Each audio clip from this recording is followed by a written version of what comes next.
Welcome to all the participants. Now time for the start today's session. And I am happy that today's session, our most expert personality, Neeraj sir, is here. And first session delivered by the him. Topic on the today is the hard disk and file system, how to manage related to the forensic. So he will properly deliver to all of you. So on behalf of ALTTC, our today faculty, Neeraj sir, you are welcome. And we all are exciting for today what going for technical knowledge regarding this topic. So on behalf of ALTTC and also on behalf of all participants, welcome to you. And as a faculty member, as a trainer, today deliver the session.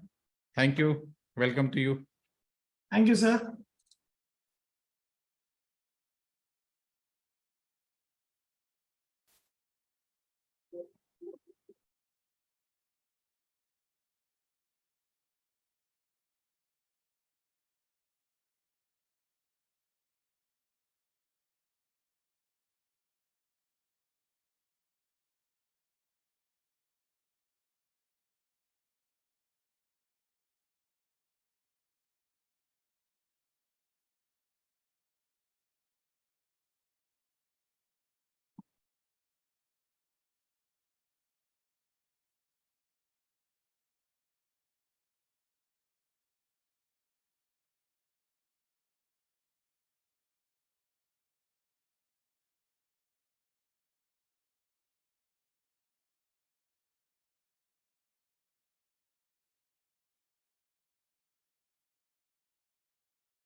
Yeah, am I audible? Hello, please confirm. Yes, yes. Okay, so today we discuss about understanding hard disk and file system. This is the most important topic for computer forensics and cyber forensics. The reason is that the data or the information we are stored in secondary storage devices, and different operating system have different file systems. So when we seize any kind of evidence, basically in the form of evidence that are available on hard disk, and different operating system have different file system. So first of all, I introduce myself. Myself, Neeraj Gupta. I am working as a faculty member of IT in Advanced Level Telecom Training Center. I have a master's degree in computer science, electronic science, and operation management. I'm also certified internal information security auditor from STQC India and associate member of IETE. My mail ID is neeraj_gupta@bsnl.co.in and my mobile number is 9412770110. So after a session or after completion of course, if you have any problem, any issues, or any query, you may contact on my mail ID or on my WhatsApp number. Now the module's objective is that storage devices such as hard disk drive and solid state drives are an important source of information during forensic investigation. The investigator should locate and protect the data collected from storage devices as evidence. Therefore, it is necessary for the investigator to have a knowledge on the structure and behavior of storage devices. The file system is also important as the storage and distribution of the data in a device is dependent on the file system use. So at the end of this module, you will be able to describe different type of storage drives and their characteristics, explain the logical structure of a disk, understand the booting process of Windows, Linux, and Mac operating systems, understand various file system of Windows, Linux, and Macintosh, and examine file system using ALTTC and the SnifKit. Now next, different types of disk drive and their characteristics first we covered. In this, HS hard disk and solid state device store digital data in computers. So hard drive record data magnetically on a rotating spinning platter and contain moving parts. Hence, it is prone to physical damage. Where in case of solid state devices, use NAND flash memory chip to store data and do not contain moving parts. As you see in the picture, platters are shown by blue.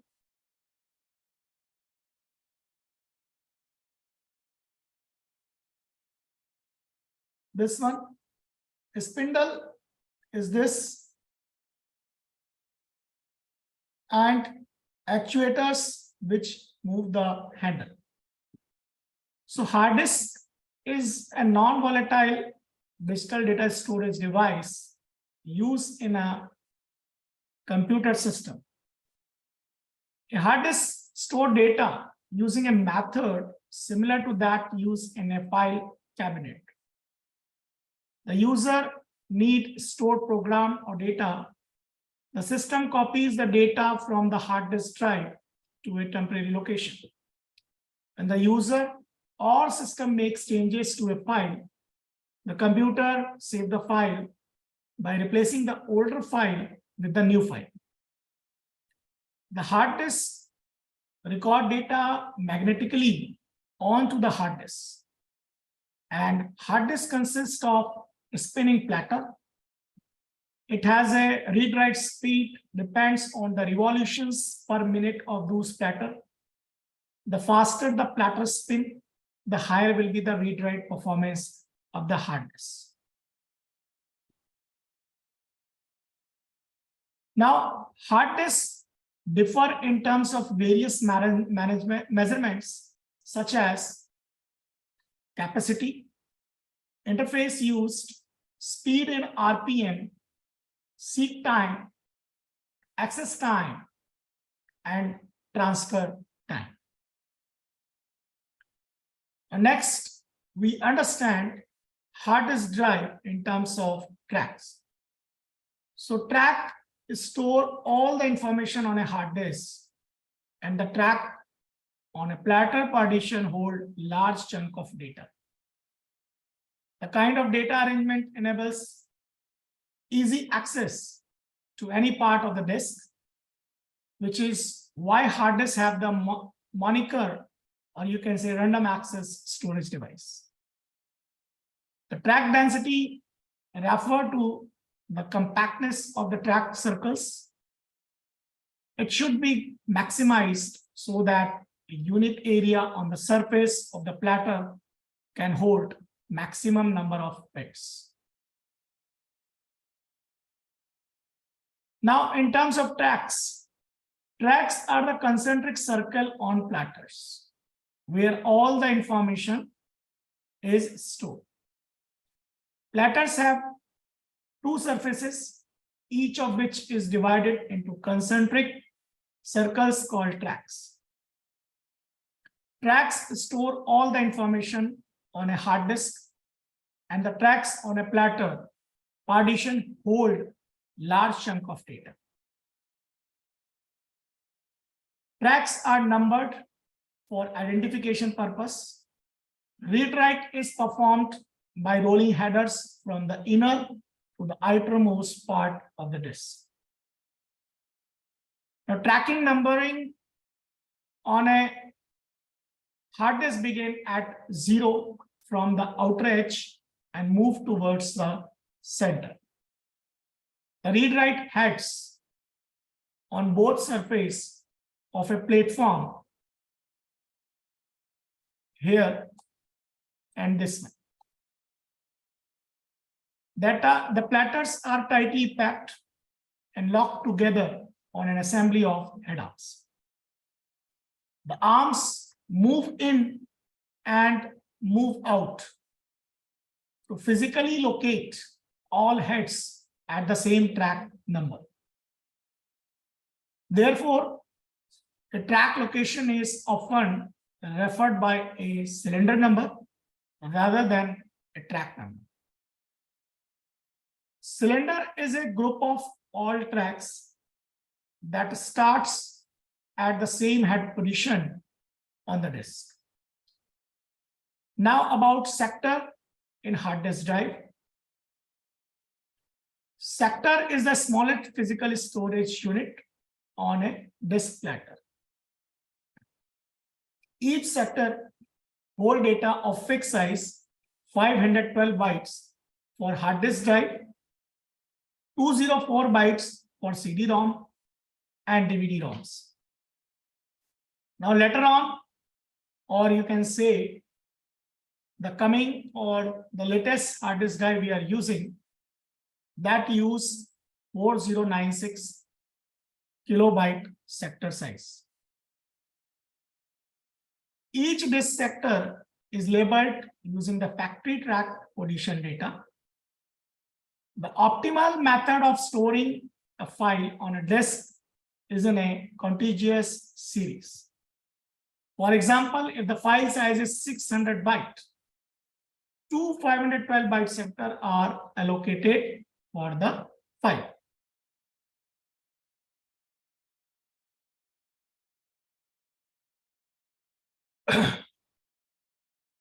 Now in sector, ID information.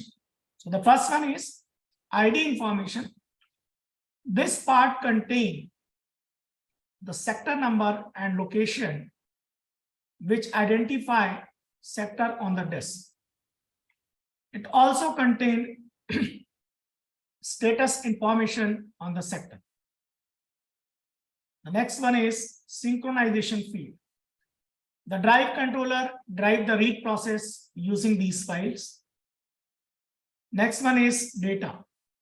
This part is the information stored on the sector. Next is error correction coding. This code ensures the integrity of the data. Now the next is gaps. These are spaces used to provide time for the controller to continue the read process. These elements constitute sector overhead. It is an important determinant of the time taken for accessing data. As the hard disk uses bit for disk or data management, the overhead size must be minimized to maximize efficiency. So let a file on a disk store data in a contiguous series for optimal space uses, while the system allocates sector for the file according to its size. So we take an example of a file in which whose size of the file is 600. Because the sector size, I already told that the size of the sector is 512 bytes. So the track number and the sector refer to the address of any data on the hard disk. So out of first 512 byte, consume 512 byte of the file having size 600 byte. Remaining bytes are stored on the second sector. Now, if I want to save the second file whose size is around 700 byte, so that information of the second file not stored in the two sectors allocated by the management, disk management, for a file whose size is 600 byte, right? So a lot of space has been consumed. Now, how sector has been addressing. So, three things which determine the addresses of the individual sector on the disk is called CHS. CHS in full form is cylinders, heads, and sectors. When a disk is formatted, it is divided into tracks and sectors. For example, the formatted disk might contain 50 tracks, so each of which is divided into 10 sectors. Tracks and sector number are used by the operating system and disk drive to identify the stored information. Now let's check the header format of 4K sector, which is new, in which ECC has been implemented. ECC stands for error correction coding. So new hard drives uses 4096 byte, or you can say 4 kilobyte. This format uses the storage surface media of a disk efficiently by merging 8 512 bytes. Just a minute.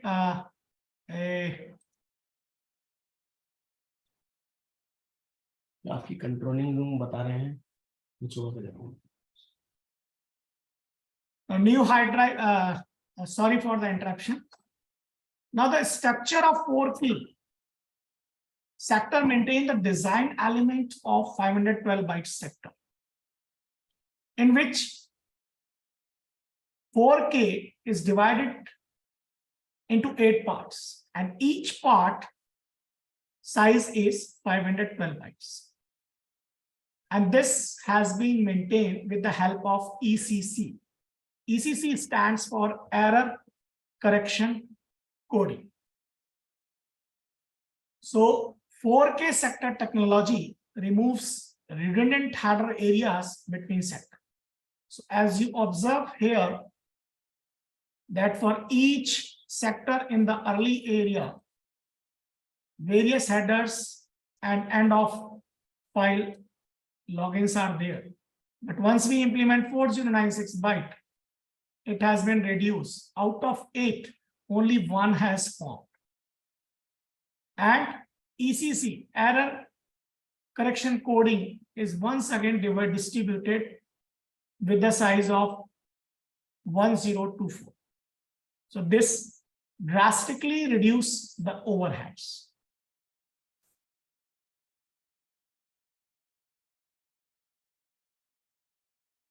As you see, this is the architecture of 512 byte. So first we need one gap here. This is a gap area. Then this synchronization bits are there. Then address masking is there. Then 512 byte size is there, right? So if we want to make a 4K, for the same, we need a 8 blocks. 1, 2, 3, 4, and so on. So 8 blocks are there, and 8 gaps, 8 sinks, 8 address mark bytes are there. But if we go for the newer one, that is 4 kilobyte sector, so we have only 1 sink, 1 address mask, and 1 gap, and 1 ECC is there. Another improvement is that to make the continuity, we break ECC into 4 parts. So this reduces the failure of the system. Now next, we discuss data density on a hard disk. So hard disk store data using a zoned bit recording method. The method used to store data is zoned bit recording, which is also known as multiple zone recording. In this technique, tracks from a collection of zones, depending on their distance from the disk center, and outer tract have more sector than inner tracks. This allows the drive to store more bits in each outer tract than in the innermost zone, which helps achieve a high total data capacity. So that some terms related to the data density on a hard disk. The first one is tract density. It is defined as the space between tracks on a disk. Another term, areal density. It is defined as the number of bits per square inch on a platter. And the next is bit density, which represent the bits per unit length of character. Now next we discuss cylinder head sector data addressing and disk capacity calculation. CHS addressing method addresses each physical block of data on a hard disk by specifying the cylinder, head, cylinder basically radius, and platter side is a head, and angular position is sector. So let's take one example. A disk drive has 16,384 cylinders, 80 heads, and 63 sector per track. Assume a sector has 512 byte.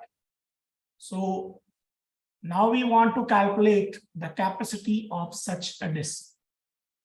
So answer is, and how to calculate it, the formula is number of cylinders multiplied by number of heads multiplied by number of sector per track and the size of the sector.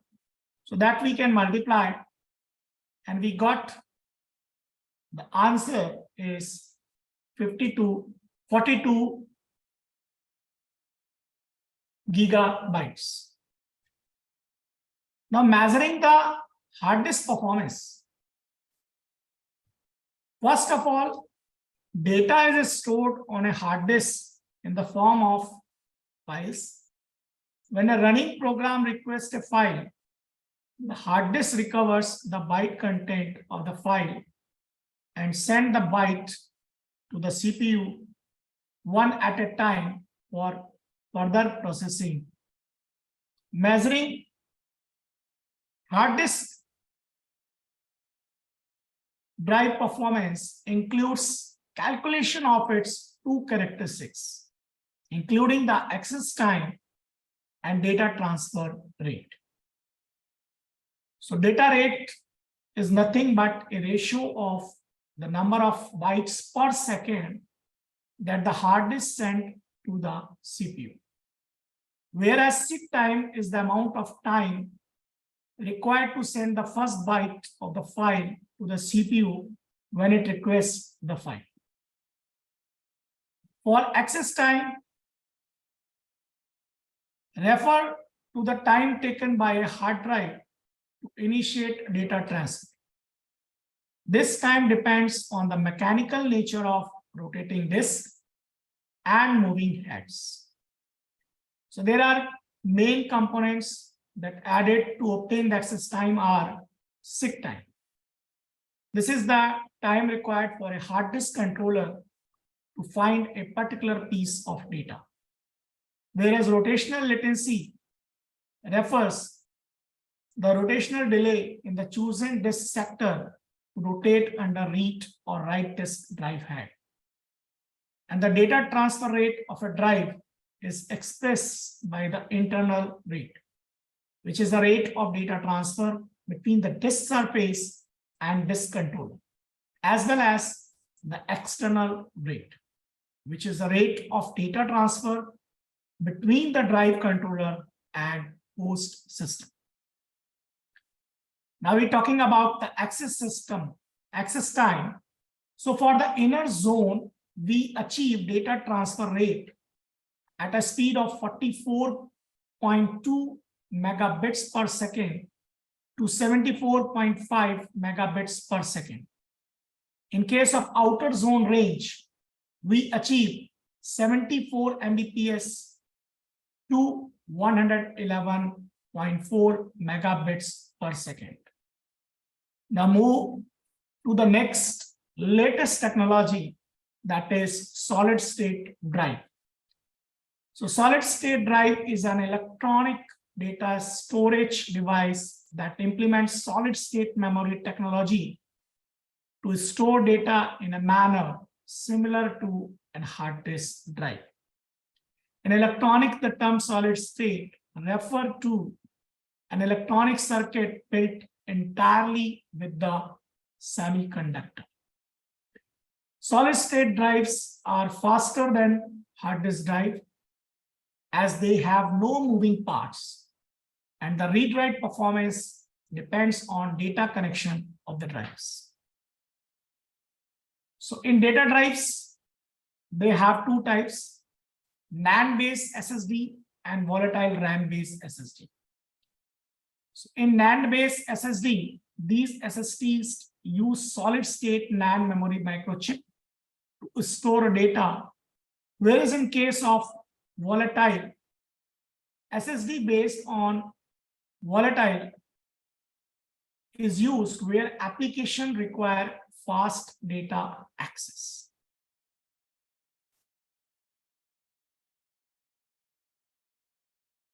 Now the advantages of SSDs are faster data access, lower power uses, and higher reliability. The components of SSD is, the first one is NAND flash memory. It is used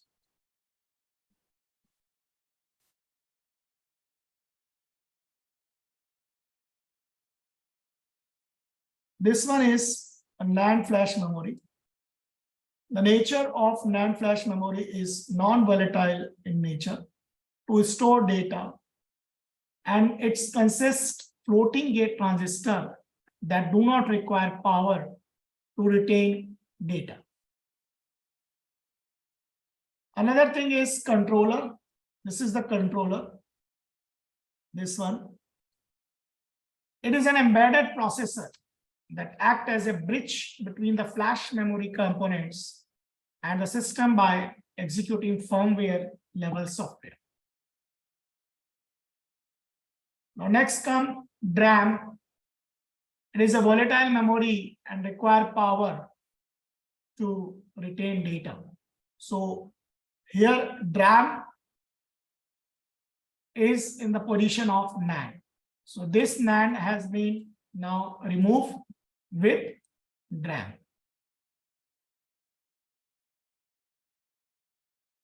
Now next is host interface. So based on performance requirement, various host interfaces are used in solid state devices. So in case of disk interfaces, a storage drive connect to a PC using an interface. So there are various type of interfaces are available, including ID, SATA, SCSI, and PCI. So ID, SATA, serial attached SCSI, and PCI.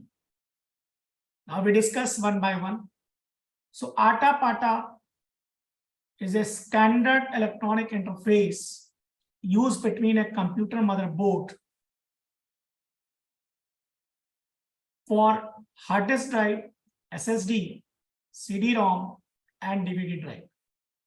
The IBM PC industry standard architecture, in short, we call ISA, use 16-bit bus standard is the base for the ID interface, which offers connectivity in computers that use other bus standard. The official ID of American National Standard Institute, or in short ANSI, is the Advanced Technology Attachment. Now we go to parallel ATA. It is based on parallel signaling technology. It offers a controller on the disk drive itself and thereby eliminates the need for a separate adapter card. But PATA standard only allow length cable up to 18-inch.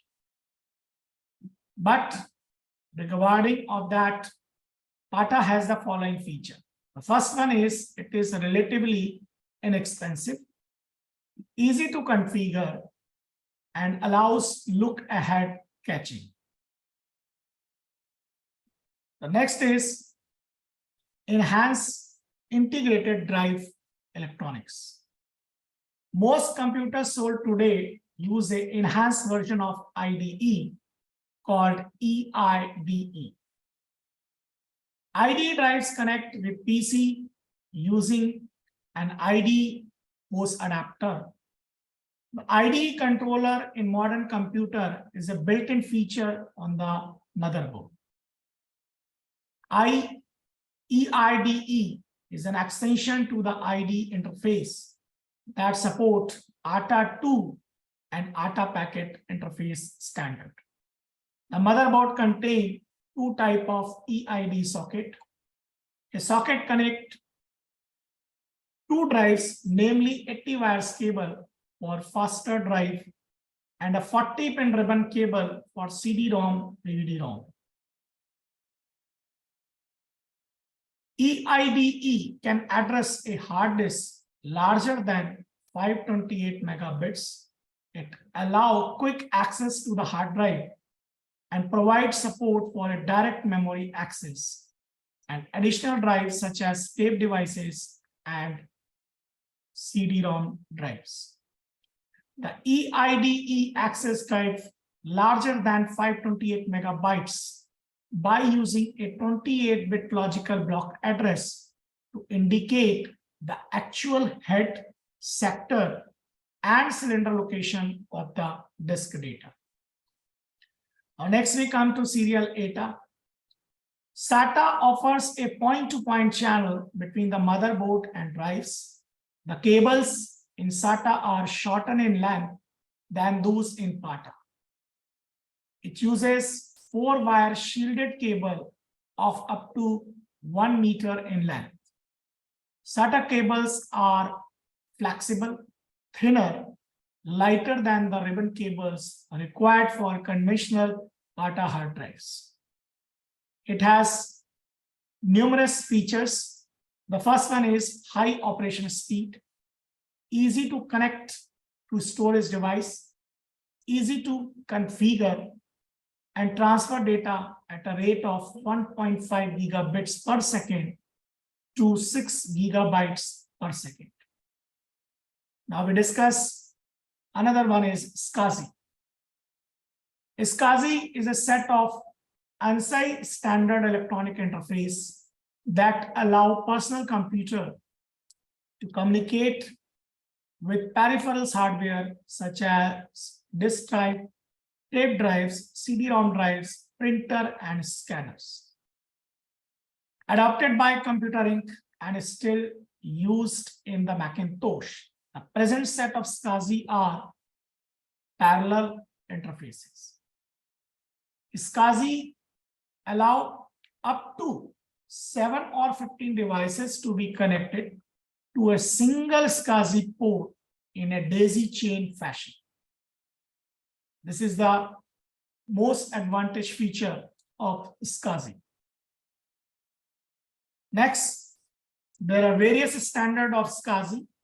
So the best SCSI interface is Ultra 3, or you can say Ultra 160, whose length is 12 meter in. Maximum speed we can achieve up to 160 megabits per second, and the maximum number of devices we can connect up to 60. So this is the major advantage of SCSI. Now, serial attached SCSI is a point-to-point serial protocol that handles up to 16 devices. SAS is free from issues such as termination and clock skew. SAS use point-to-point technology. It is not affected by resource contention issues, which were common in parallel SCSI. SAS drive proves better performance, scalability, and reliability in storage application than SCSI drives, and they can operate in environment where SCSI drive cannot. Now we'll discuss about PCI interface.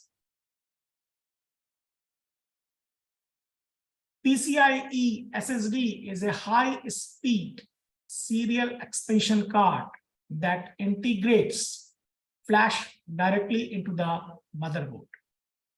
These devices connect to the host machine through its own serial link by eliminating the need to share a bus, reducing latency, and enhancing the data transfer speed between a server and storage. The speed of data transfer is determined by the number of PCI lines per SSD.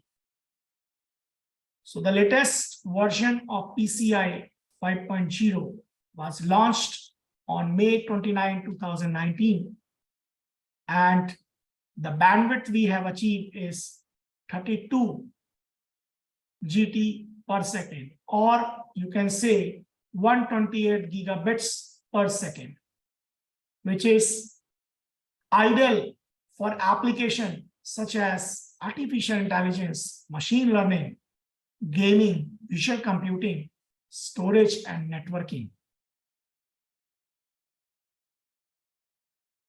Now, next we discuss about a protocol NVMe SSD.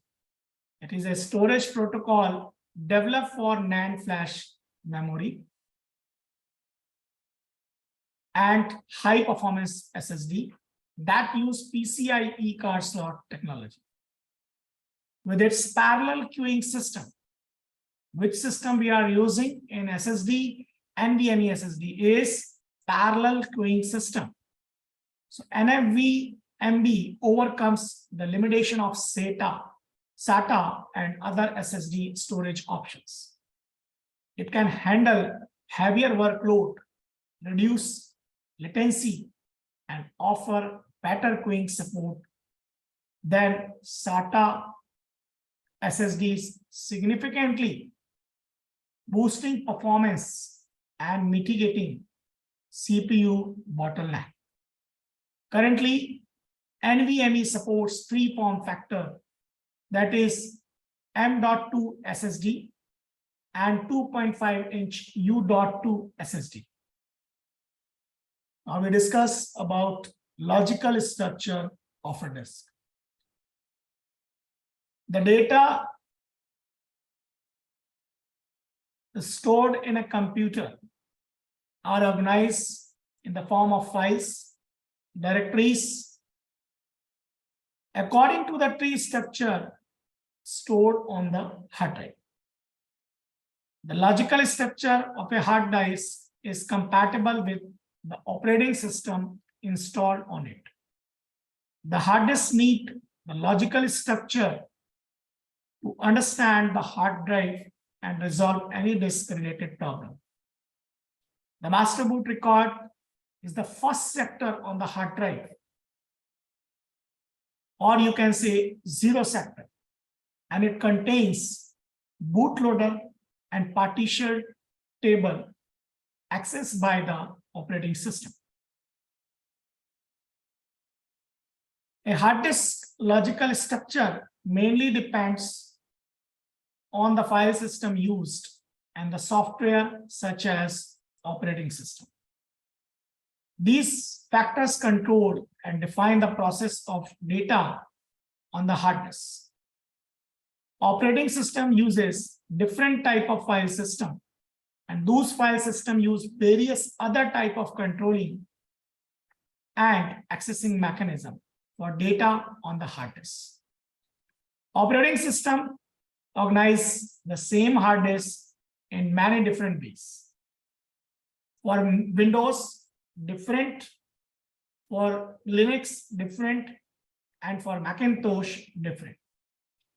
So, logical structure of the hard disk directly influence the consistency, performance, compatibility, and expandability of the storage subsystem of the hard disk.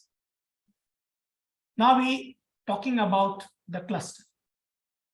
Cluster are the smallest accessible storage unit on a hard disk. File system divide the volume of data stored on the disk into discrete chunk of data for optimal performance and efficient disk uses. Clusters are formed by combining sector to ease the process of handling files, also called allocation unit. Clusters are set of tracks and sectors ranging from cluster from 2 to 32 or higher, depending on the formatting scheme. File allocation system must be flexible to allocate the required sector to files. The allocation can be of the size of one sector per cluster. Any read or write process consumes a minimum space of one cluster. To store a file, the file system should assign the required number of clusters to it. The cluster size entirely depends on the disk volume and varies from 4 to 64 sectors. In some cases, the cluster size may be 128 sectors. The sectors located in a cluster are continuous. Therefore, every cluster is a continuous chunk of space on the hard disk. In a cluster, when the file system stores a file smaller than the cluster size, the extra space gets wasted, as I already told you in the previous slides, and is called slack space. All writes reserves, reproduction is strictly prohibited in case of that. So, in the earlier example, we take having a file 1 whose size is 600 byte and the sector size is 512 byte. So, 512 bytes of file 1 has been stored in the sector 1 and the remaining bytes is stored in the sector 2. But that sector 2 is not used by the another file. So the remaining bytes around 100, 400 or 500 that may be unutilized. So that space is called slack space. Now cluster sizing has a significant impact on the performance of an operating system and disk utilization. Disk partitioning determines the size of a cluster, and larger volume use large cluster size. The system can change the cluster size of an existing partition, enhance performance. If the cluster size is 8,192 bytes, the file allocation system allocates a whole cluster to store a file of 5,000 bytes. If the file size is 10,000 bytes, the file system allocates 2 clusters amounting to 16,384 in stored space. Therefore, cluster size play a vital role in maximizing the efficient use of the disk. So the size of cluster depends on the size of the disk partitioning and type of file system installed on the partition. So, larger the cluster size, greater than one sector, has some effects. The first one is it minimizes the fragmentation problem. It increases the probability of unused space in the cluster. It reduces the disk storage area in which information can be saved. It reduces the unused area on the disk. Now, a loss cluster is a file allocation table error that occurs when the operating system marks clusters are used but does not allocate any file to them. The error originates from the process used by the FAT file system to assign spaces and group files together. It is mainly a logical structure error, not a physical disk error. Loss clusters occur when the user does not close file properly or shut down a computer without closing an application. These errors also occur owing to disk corruption, such as bad drives and resource conflicts. So operating system marks these clusters as in use, although they have no files assigned or linked to them. This checking program can examine a complete disk volume for loss cluster. To detect loss cluster, one can use a program that can save them as a file or clear them. The latter generate and link artificial file to these clusters. For this, CheckDisk is a system tool in Windows that authenticates the file system reliability of a volume and repair original file system. So please pay attention to the video in which we demonstrate you how CheckDisk tool has been working. So in the left hand side, there is a black screen. Now it works.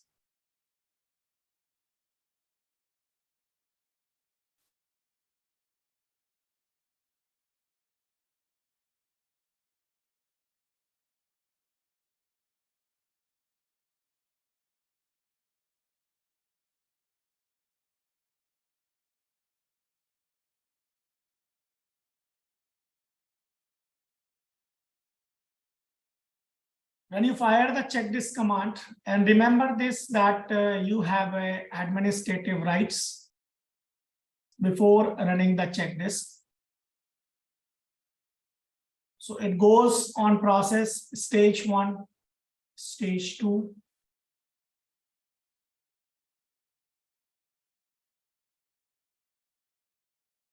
And you observe that it continuously checks each and every sector present on the hard disk. So finally, it consumes 3 minutes and it gives the whole information, the bad sectors, the used by the systems, and the available on disk. So this way, you can get the information. So may I request to all participants, please try to run this command on your system. If you are sitting on a system, please confirm whether you are sitting on a system or not.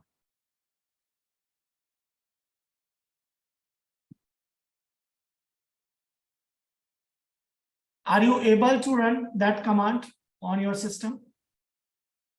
Or shall I live demo?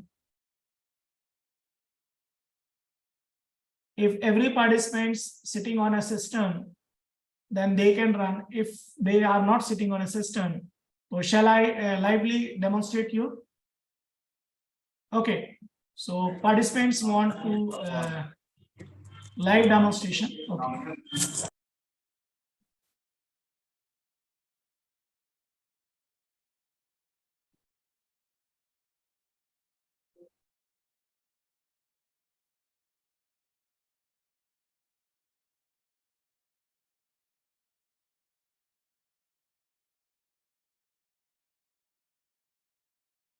First of all, you press the window key button, then you press CMD command prompt and right click on it.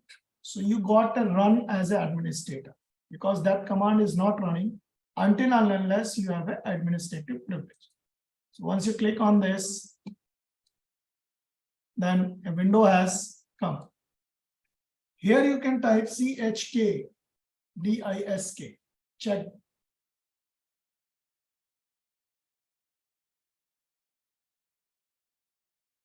When you fire the command,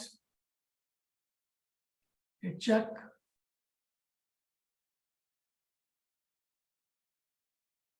The first information it is given that the type of the file system is NTFS, because it is very important, because when you work on the system, first of all, you know the file system. Until unless you're not able to get you're not able to retrieve the data or information stored in a storage device. So check disk is in read only mode. You can easily extract the information from the good sectors, but you're not able to extract the information from the bad sectors. So what actually hackers or experts, they save the file in such a way that it treated as a bad sector. So mostly time that bad sectors files has been not extracted. So our main aim is to extract it, and this we can, first of all, we want to get the information check disk. So that gives, so stage 1 is there. So file verification has been completed. So how many files are there? So as per the system get, so that is 8,80,384 files record has been processed. So file record verification needs 34.33 seconds. And orphan file recovered. So as you seen here, the 38,288 files are large files, right? So that may be video, that may be image. And the second is that the orphan file recovery. So in my case, in my system, 0 byte file records are processed. And how much time it needs? It needs 1.23 milliseconds. Now, again, we go for examining file linkage. So 62,885 file linkage has been parsed. Means sometime person can not delete the file, it unlink the file, because when we create a file, 2 commands are running, link and unlink. So when you unlink the file, basically file is not deleted, file is present, but it is removed from the master boot record, or you can say file allocation table. So extraction of information from file allocation table shows that the file, there is no such file is there, but in actual it is present in the system. So first of all, you got such information, right? So in stage 3, it gives the descriptions files information 1,91,526. Similarly, journals kind of thing, that is also we are got, has scanned the file and found no problems. Means you can easily make the image and you got whatever the information is there, you got. But in case of window has scanned the file system, if you are not getting this message, means some information is hiding with you. Now it gives the total size, it gives the total file size, number of indexes, bad sectors. So that information you are getting. So what actually that now you make the image and check out what is the total disk space. If it is matched, means everything is okay. If it is not matched, means it is not okay. I think few participants are running the command on their system. So have you got the similar kind of response? Please confirm on chat or unmute yourself.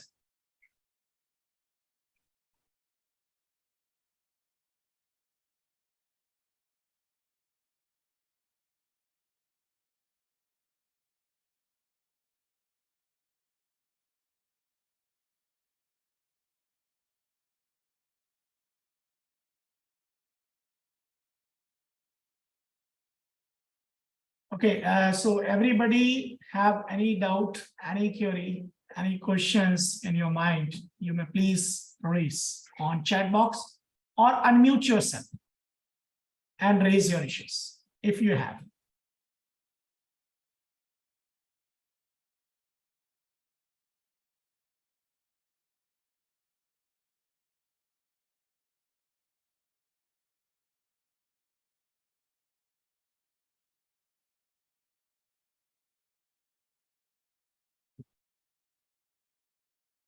Okay, if all participants are comfortable, shall we take a 5-minute break?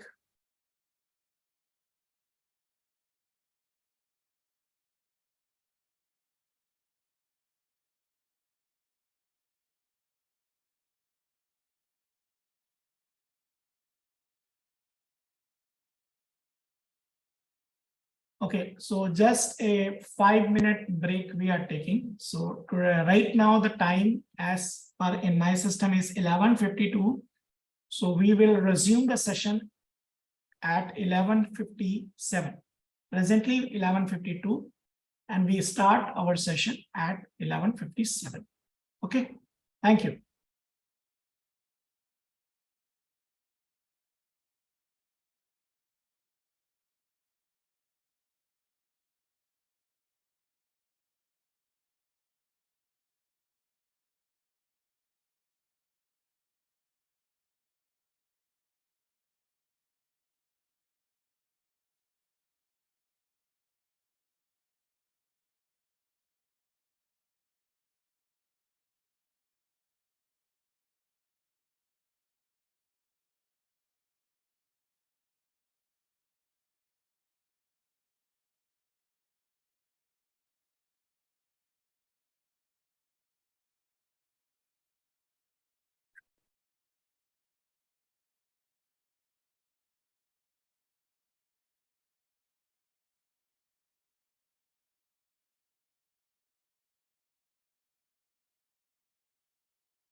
Now, welcome back to all of you.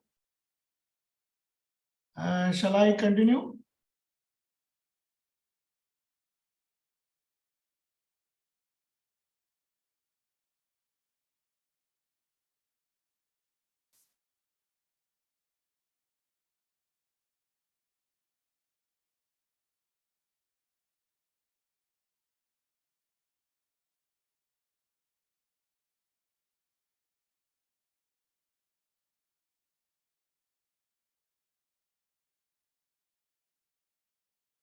So now already demonstration has given. So what we do, you simply open a command prompt, typing CMD in the run utility, but be aware that you have administrative rights.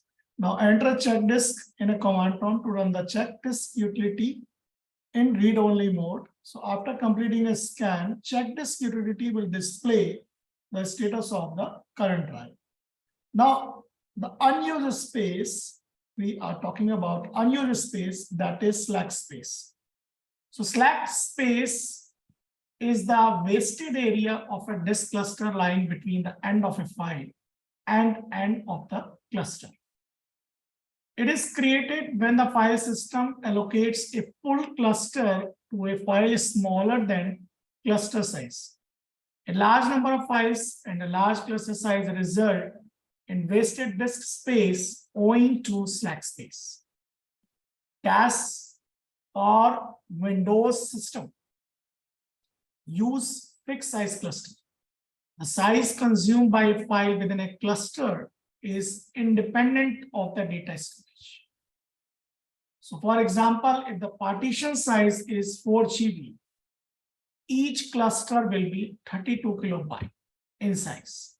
Even if a file requires only 10 kilobyte, the entire 32 kilobyte will be allocated to that. So resulting in 22 kilobyte of slack space is created.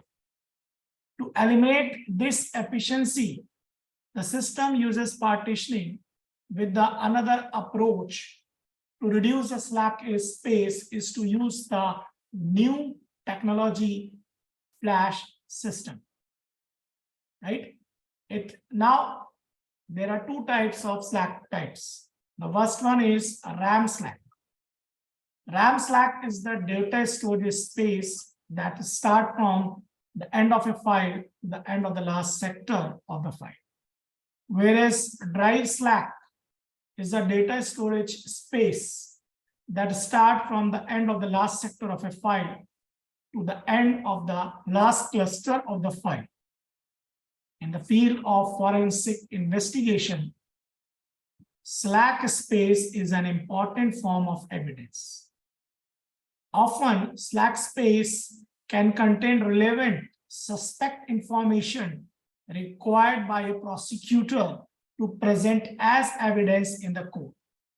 Let's take an example. If the suspect deletes the files of an entire hard drive cluster and save new files, which filled half of the cluster, the other half may not be empty. It can contain the data of deleted file. Remember one thing, nobody able to delete the entire file in SSD or in hard disk drive. Basically, when we copy any file, basically we are overwriting the data. So sometimes the information available on slack space is very useful for prosecutor. So forensic examiner can collect this data by using computer forensic tools. Now we're talking about master boot record. Master boot record refers to a hard disk first sector, or you can say sector 0, which specify the location of an operating system for the system to load into the main storage. MBR is also called the partition sector or the master partition table, as it contains a table that locates partition disk data. In practice, MBR almost always refer 512 byte boot sector of a disk. MBR is used for holding partition table, which refer to the partition of a hard disk. It uses for bootstrapping an operating system, distinctively recognizing individual hard disk media with a 32-bit disk signature. So the size of hard disk media is 32-bit size. Partition table is a 64-byte data structure that stores information about the type of partitions present on the hard disk and their location. This table has a standard layout that does not depend on the operating system. Remember one thing, that the table has a standard layout. It doesn't mean what kind of operating system has installed, Macintosh, Linux, or Windows.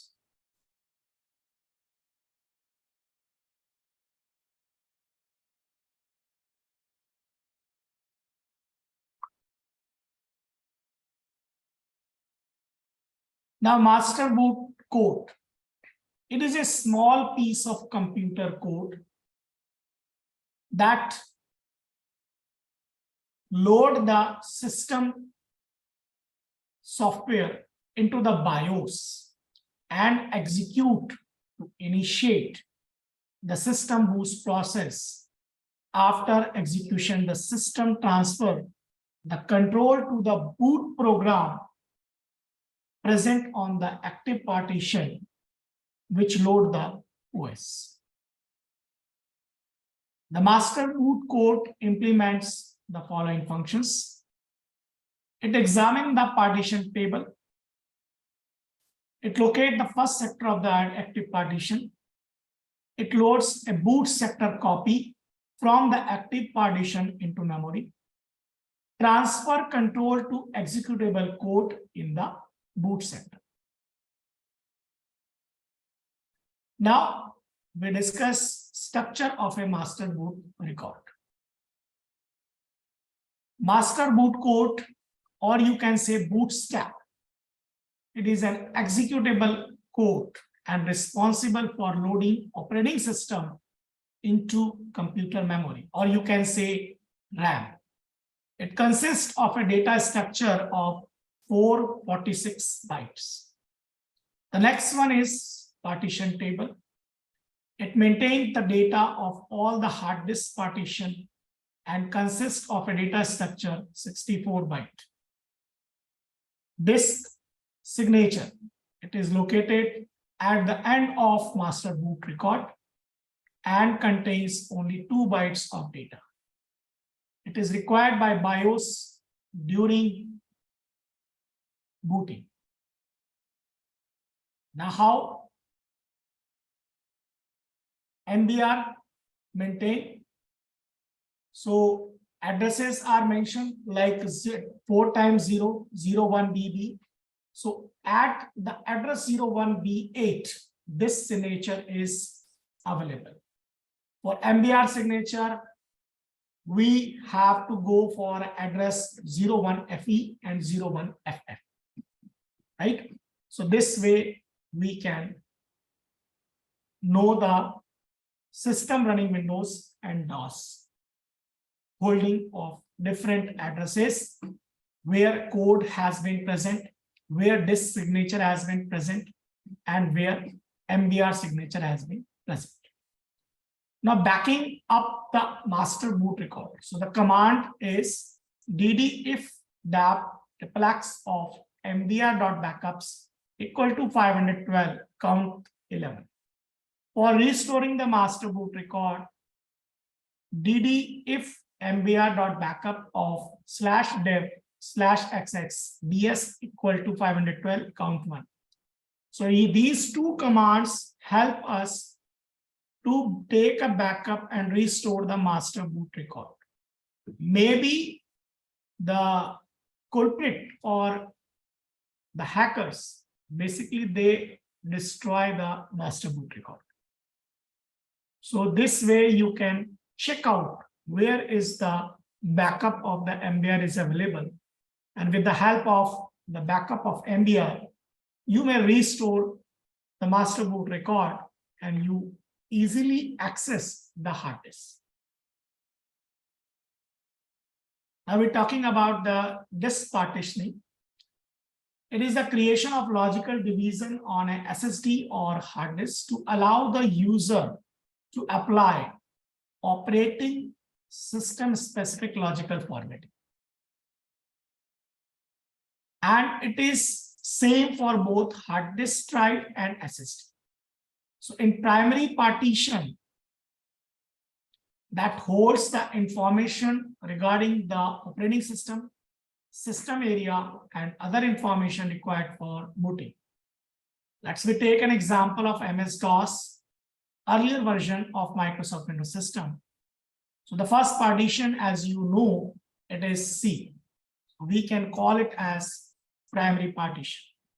In the extended partition, which is also called logical drive, that hold the information regarding stored data and files in the disk.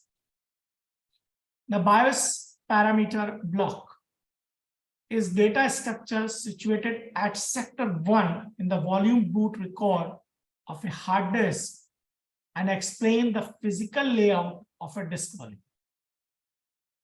On partitioning device such as hard disk or SSD, it describes the volume partition, whereas on unpartitioned device, it describes the entire medium. The length of the BIOS parameter block listed file system because different file systems store different volumes of data and maintain different types of field in the BIOS parameter block. The BIOS parameter block is a data structure in the partition boot sector. It describes physical layout of a data storage volume, such as the number of heads, size, tracks on the drives. BIOS parameter block, in case of FAT16, FAT32, HPFS, NTFS, new technology file system,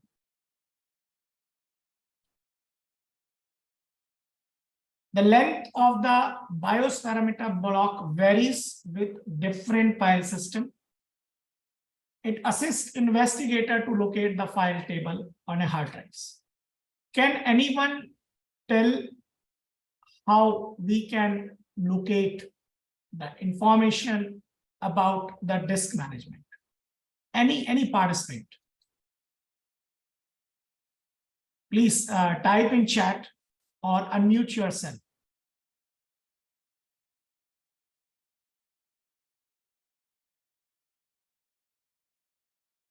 Nobody know where is the disk management available?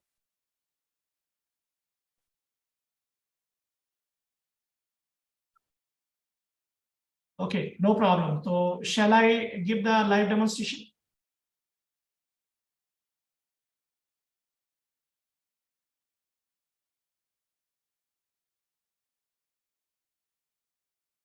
Okay, no response from any participants. Shall I give you the live demonstration? Okay, no problem. So this is a full DOS. Okay, so I try to give the live demonstration.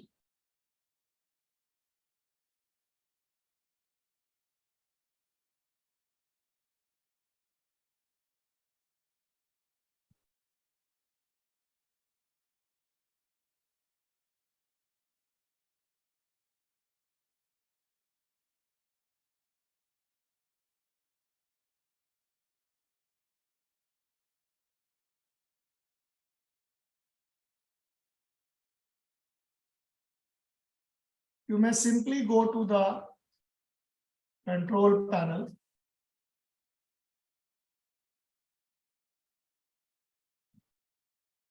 And here I am opening one file folder. And you see here that different volumes are there, C, D, E, F. But which one is primary partition, which one is logical partitions, as we are discussing about that. So you may directly go to the administrative tools. And the administrative tools, you find out disk management.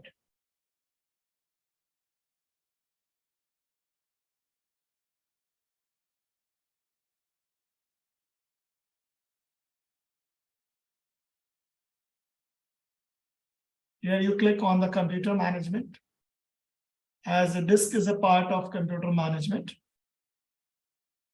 Now, once you open that, this window has come and disk management is available here.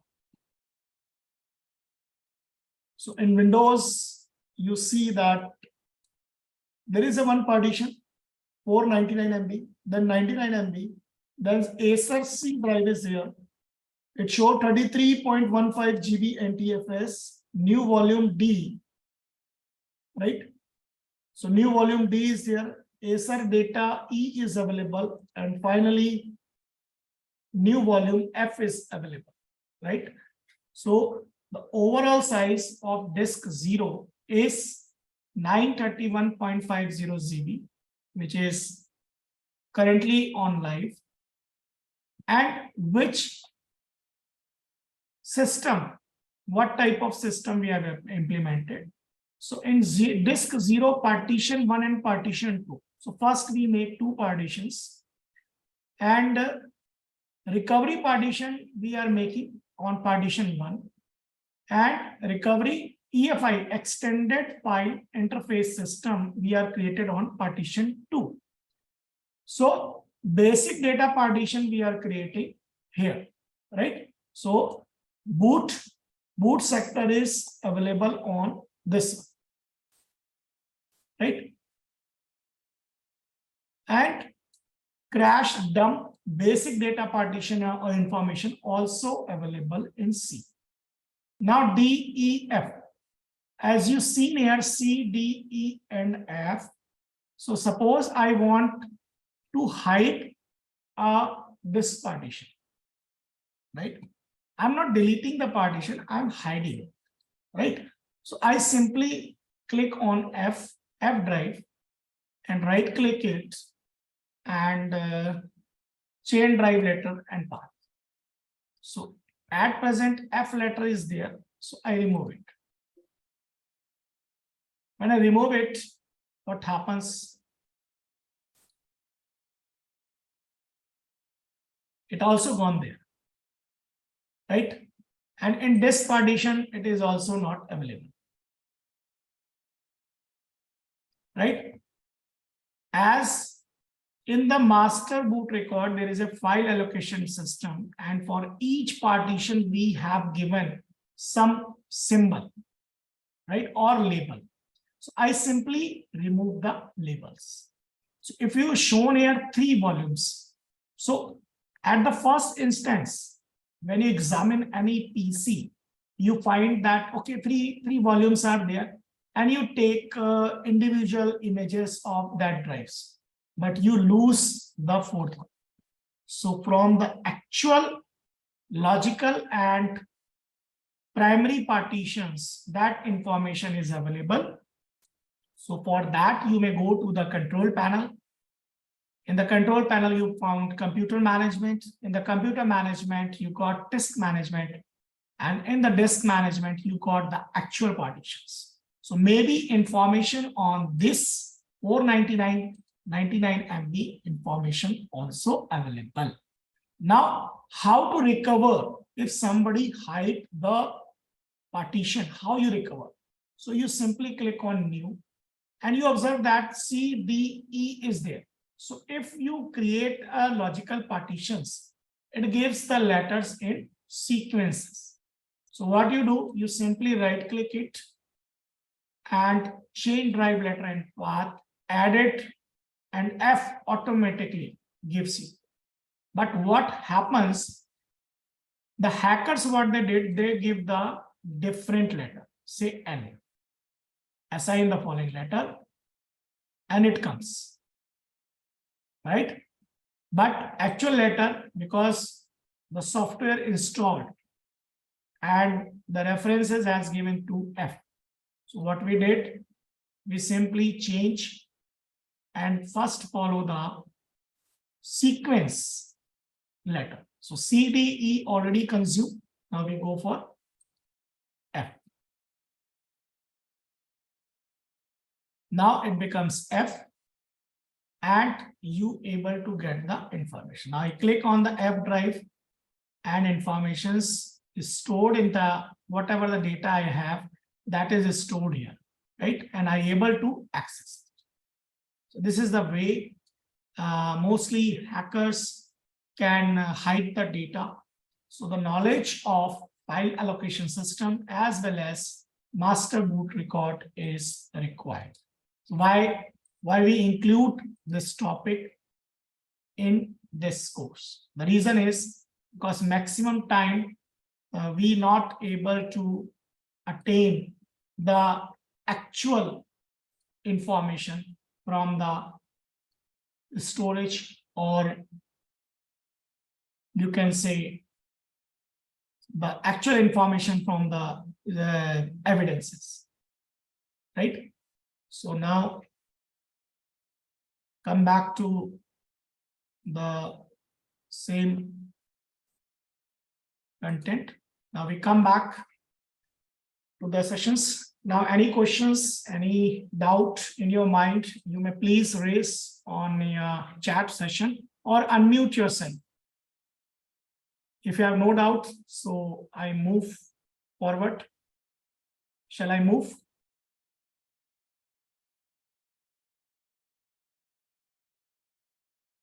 Okay, so this is the structure.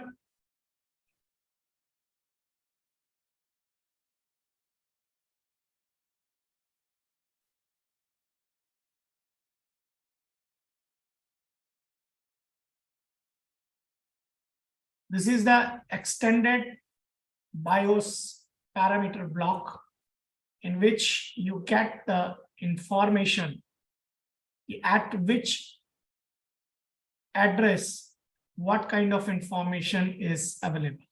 So if you want, suppose the serial number of the hard disk or SSD, so you may directly go to the sector of 43 and you got the serial number of that block, right? Similarly, for NTFS, you may directly go to the 48 number. So in case of different file system, different addresses are there. Now we come back, go to global unique identifier. So global unique identifier is a 128-bit unique number generated by the operating system. In case of Windows, it identifies a specific device, a document, a database entry, or the user. Normally, GUID, global unique identifier, represent a 32-bit hexadecimal digit with group separated by hyphens.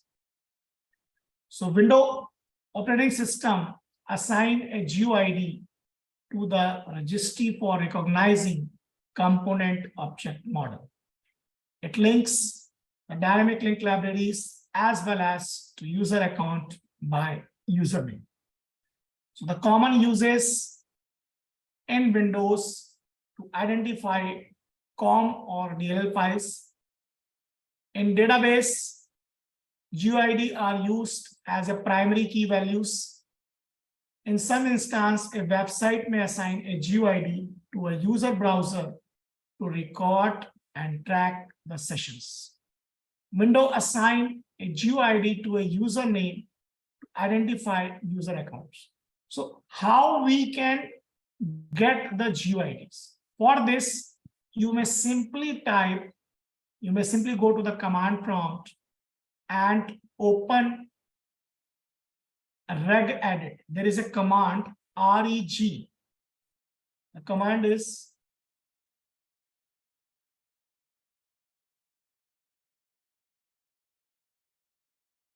REGEDIT.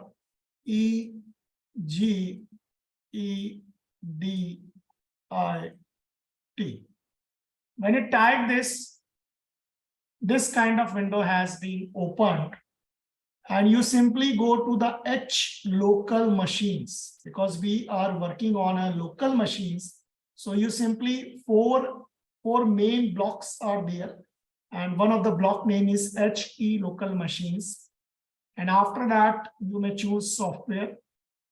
Then you may select Microsoft, and after that Windows, and then current versions, and then uninstall. So then you got the GUIDs of users, database, or any applications. Now we're talking about the structure of the GUID. So Unified Extensible Firmware Interface. Right now, Windows 7 64-bit operating system have a UFI based, so Unified Extensible Firmware Interface, which replaces legacy FIOS firmware interface. And how GUID partition table has been maintained, that is shown in the left hand side. UFI is a specification that defines a software interface between an OS and platform firmware.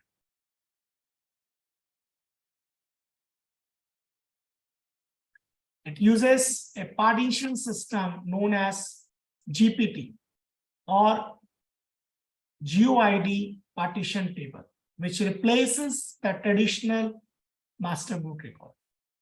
Now, why we replace? There are a lot of advantages of GPT. The first one is that it supports a maximum partition size ranging from 2 terabyte to 8 gigabyte. It allows users to have 128 partition in Windows using 2 GPT partition layout. In the current BIOS base, you only have to create only 4 primary partitions, right? And in logicals, you may as much as, but using GPT disk layout, you make a 128 partition. So the major benefit is that you have a 128 unique instances of different operating system. GPT partitions and boot data are more secure than MBR because GPT store data in multiple locations across a disk. It provides primary and backup partition table for redundancy. It uses CRC. CRC stands for cyclic redundancy check to ensure data integrity.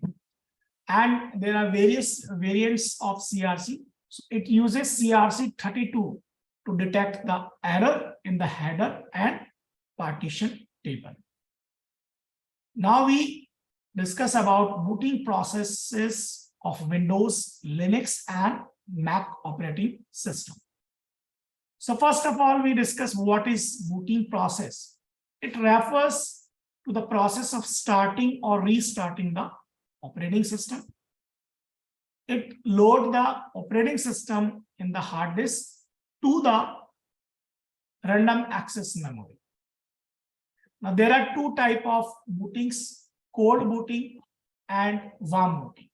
So cold booting, basically you start a computer from a power down or off state. In case of warm booting, it is a process of restarting a computer that is already turned on. So a warm boot might occur when the system encounters a program error or requires a restate to make certain changes after installation, updation, or upgradation of a program. There are few essential files in a Windows file system, and the list of the file systems are CentOS kernel.exe. And the most important file in the Windows system is ntdll.dll. It is an internal support function and system services that dispatches stubs to executed functions. And another file is Win32 subsystem level files like kernel32, advp, user32, and gdi32. So these are the most important or essential Windows system for healthy running of Windows system. Now, how BIOS process occurs in Windows? So when the user switch the system on,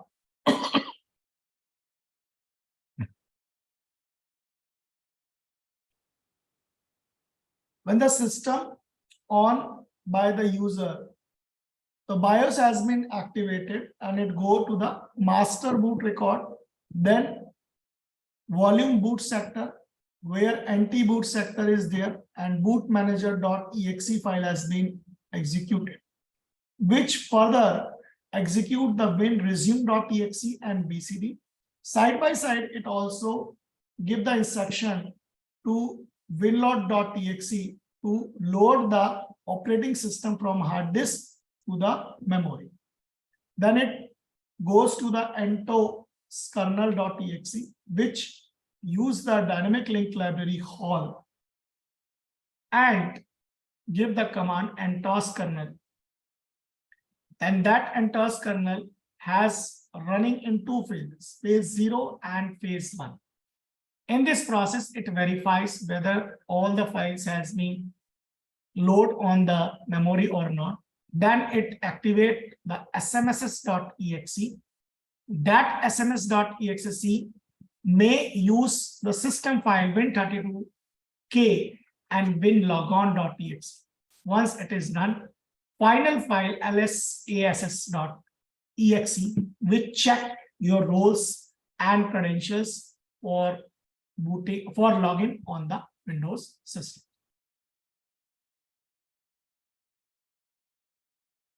So this way, system has been logged on. Now we go for identifying the MBR partitions. So as in the previous demonstration, I give you the disk management.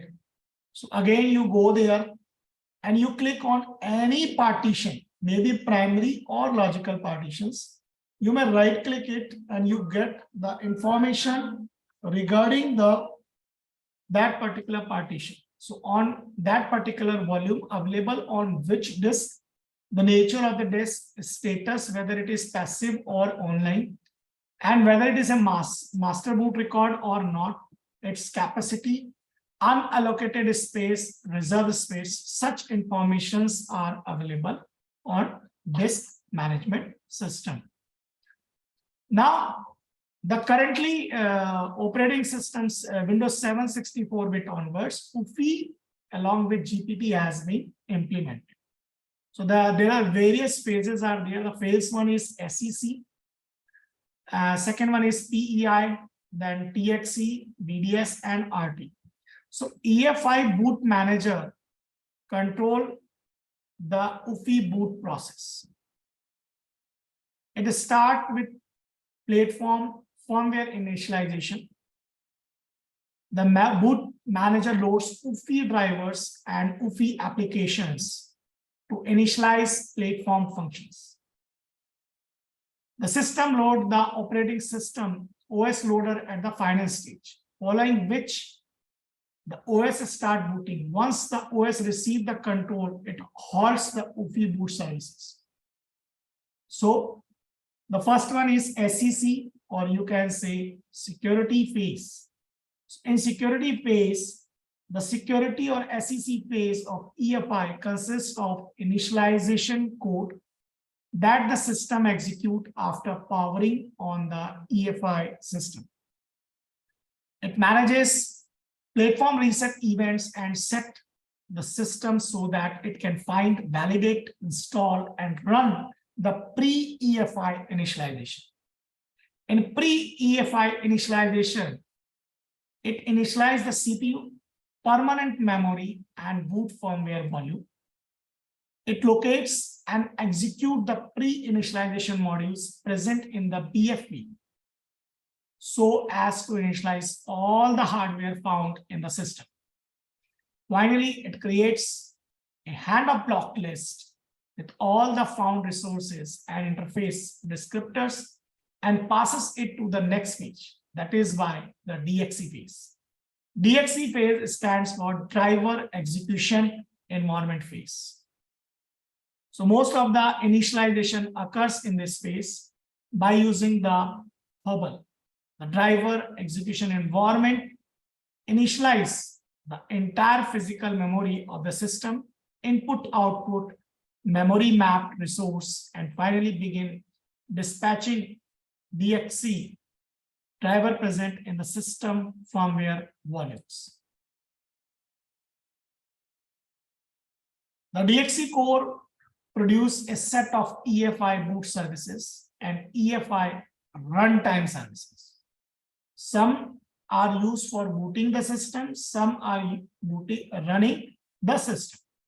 So EFI runs services convert memory addresses from physical to virtual and hand them over to the CPU. The next phase is BDS. BDS stands for boot device selection phase. In this phase, the boot selection interprets the boot configuration data and select the boot policy for later implementation.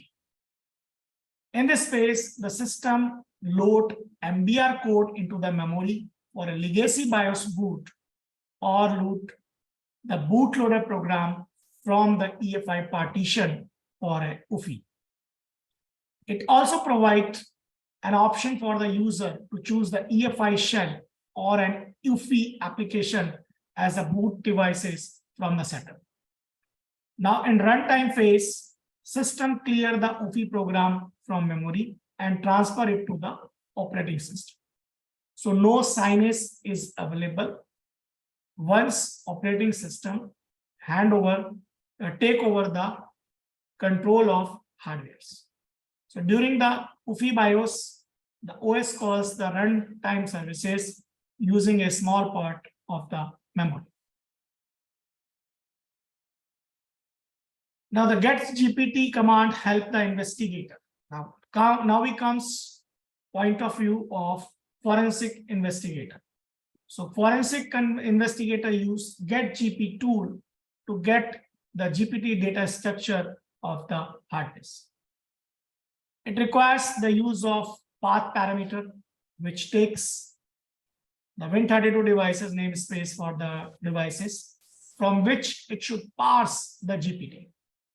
In case the investigator use a get GPT, that is CMDLAT on a disk formatted. Or another method is that you simply go to the computer management as we already go in the previous, and then click on the disk management on the left pan. Then in the device property, you may click the volume tab to view the partition style, as I already show you. Now get boot sectors. So the boot sector CMDLAT can help the investigator parse GPT of both type of hard disks, including those formatted with either UFI or MBR. So this command acts as a replacement of get MBR and get GPT. So instead of using get MBR or get GPT, you may use get boot sector, right? So get boot sector run against a disk formatted using the zip partition scheme. So this is the way you can fire the command and you able to get the GUID partition table to find the exact type of boot sector and display the partition object. For this, you may simply type get -boot sector and the path of the physical drive.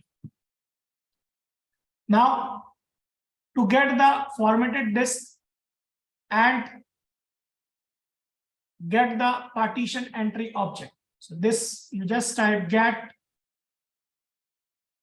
forensics partition table, you got the result. Now you want to get the table entry data.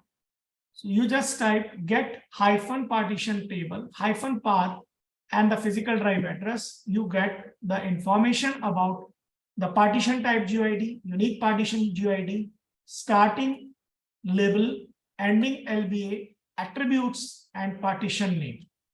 Right? So in case of partition name here, if Windows is there, then Microsoft is coming. If you are running Macintosh, so Apple Inc. has coming.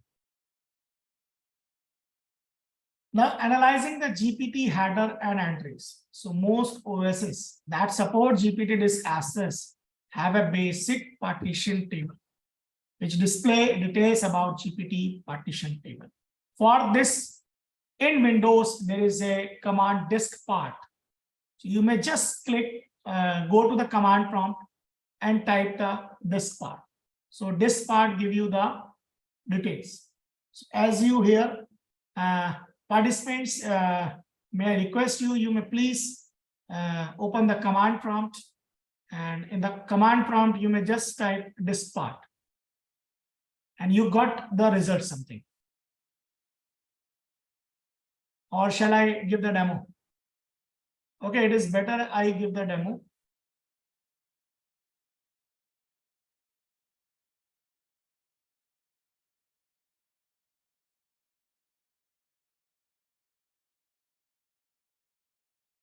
Everybody see the command prompt? Please confirm. Dear participants, please confirm. Yes, okay. Now you may type here disk part. Now you enter into the disk part utility, right? Now you are getting some information. Now you select disk 0. Maybe 2 disks are there. So if only 1 disk is there, so it is labeled at 0. So once you type disk 0 or sorry.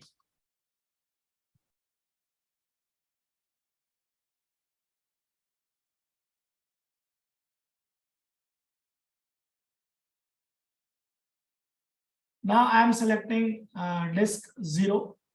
So select disk. Disk has been selected. Now I want the detail. I simply type detail.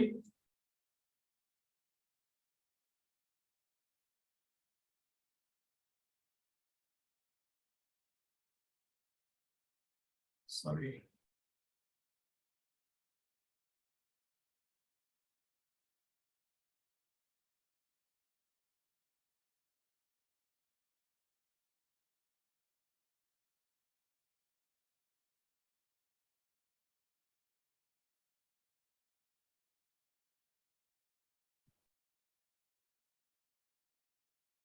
This view is not selected now.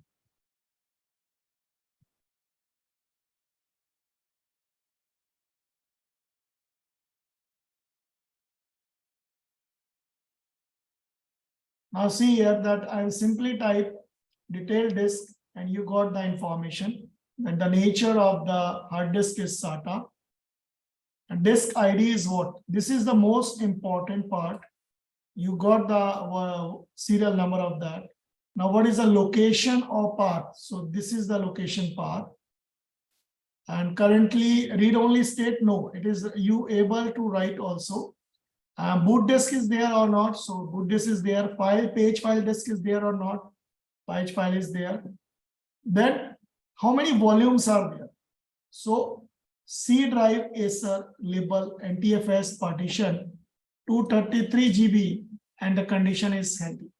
So if I want more information about that, then I type other commands like detail volume 1, right? So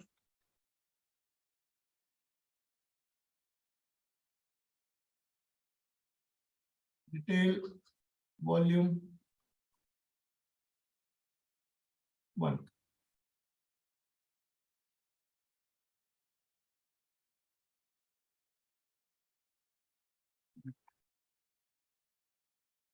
Use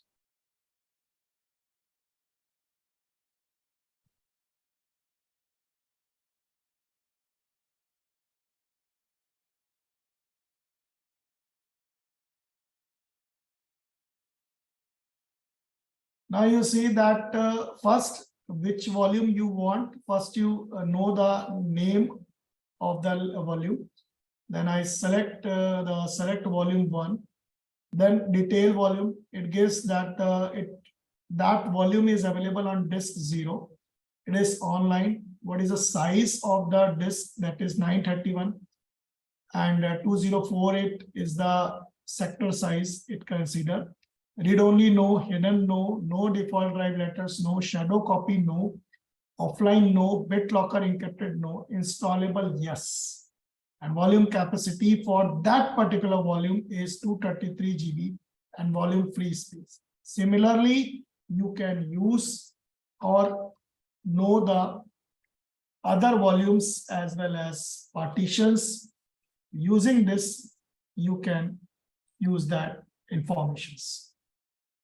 So I think all participants understand what actually we evaluate the informations without using any software. This is a predefined commands provided by the Microsoft. Right? Any doubt, any query up to this level?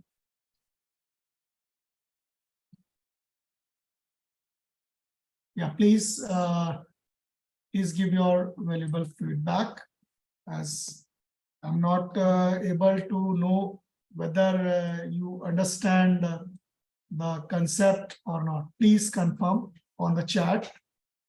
Are you comfortable? The contents I have covered till now. Please type yes or no on chat.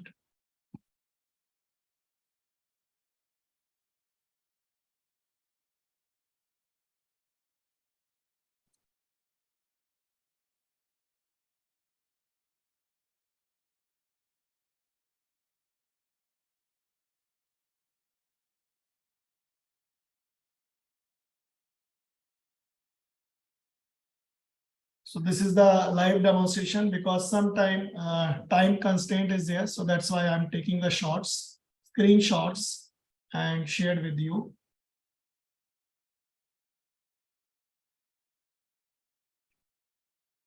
So select volume with the help of this you and also for select partition. Now we are talking about the GPT artifact. Means delete and overwritten GUID artifacts. So if MBR disk is repartitioned or converted to the latest GPT, for that it is very easy. No need to delete the previous one, right? There is a command. With the help of the command, you can convert it into the latest, right? So don't worry about that. So first we know the GUID identifiers.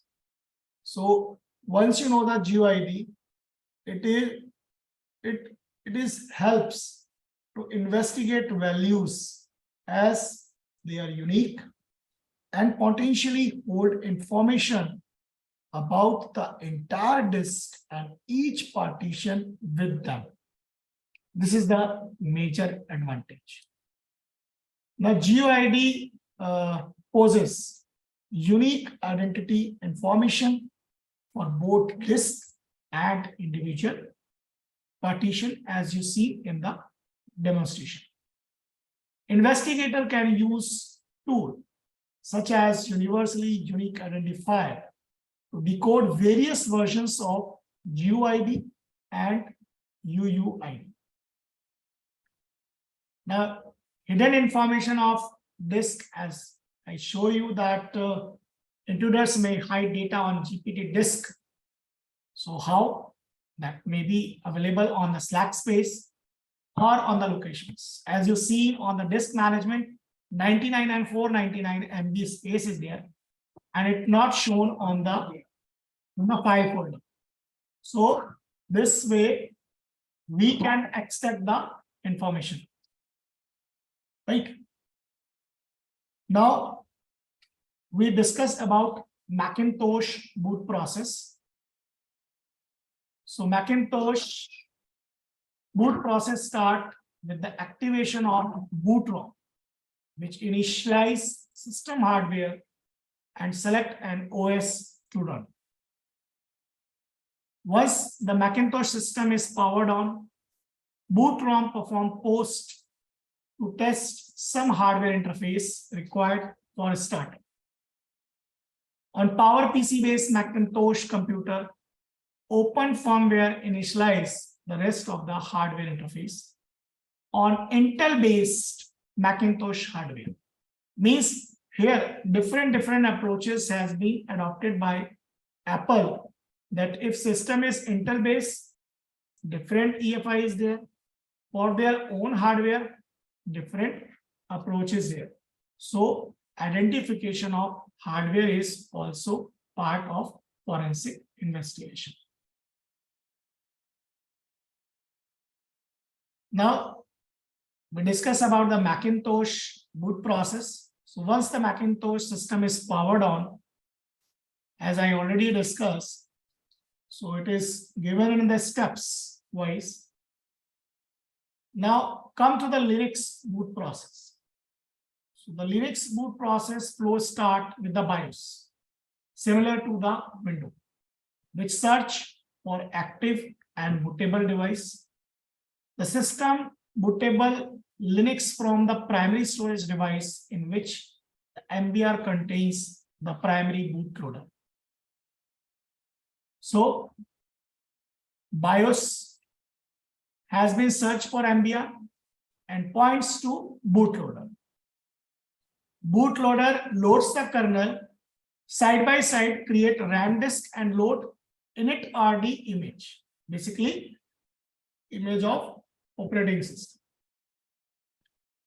When kernel loads, kernel mounts virtual roots FS, which runs Linux XRC, and it prepared real file system for kernel. Now when kernel mounts the real FS, which runs and init the process which load the entire system. So this is the process. So orange rectangle block show that this is the BIOS stage. Violet color, basically bootloader, init.rd image and kernel represent the bootloader stage, and green blocks represent the kernel stage. So bootloader stage enables the CPU to access RAM and the disk. And the second precursor software, it is an image of temporary virtual file system called the init.rd image or initial RAM disk. In the kernel stage, once the control shift from the bootloader stage to the kernel stage, the virtual root file system created by the init.rd image, which execute the Linux XRC program. This program generates the real file system for the kernel and later remove the init.rd image. So bootloader for Linux and Linux loader and grant unified bootloader, right? Now we understand various file system of Windows, Linux and Macintosh operating system.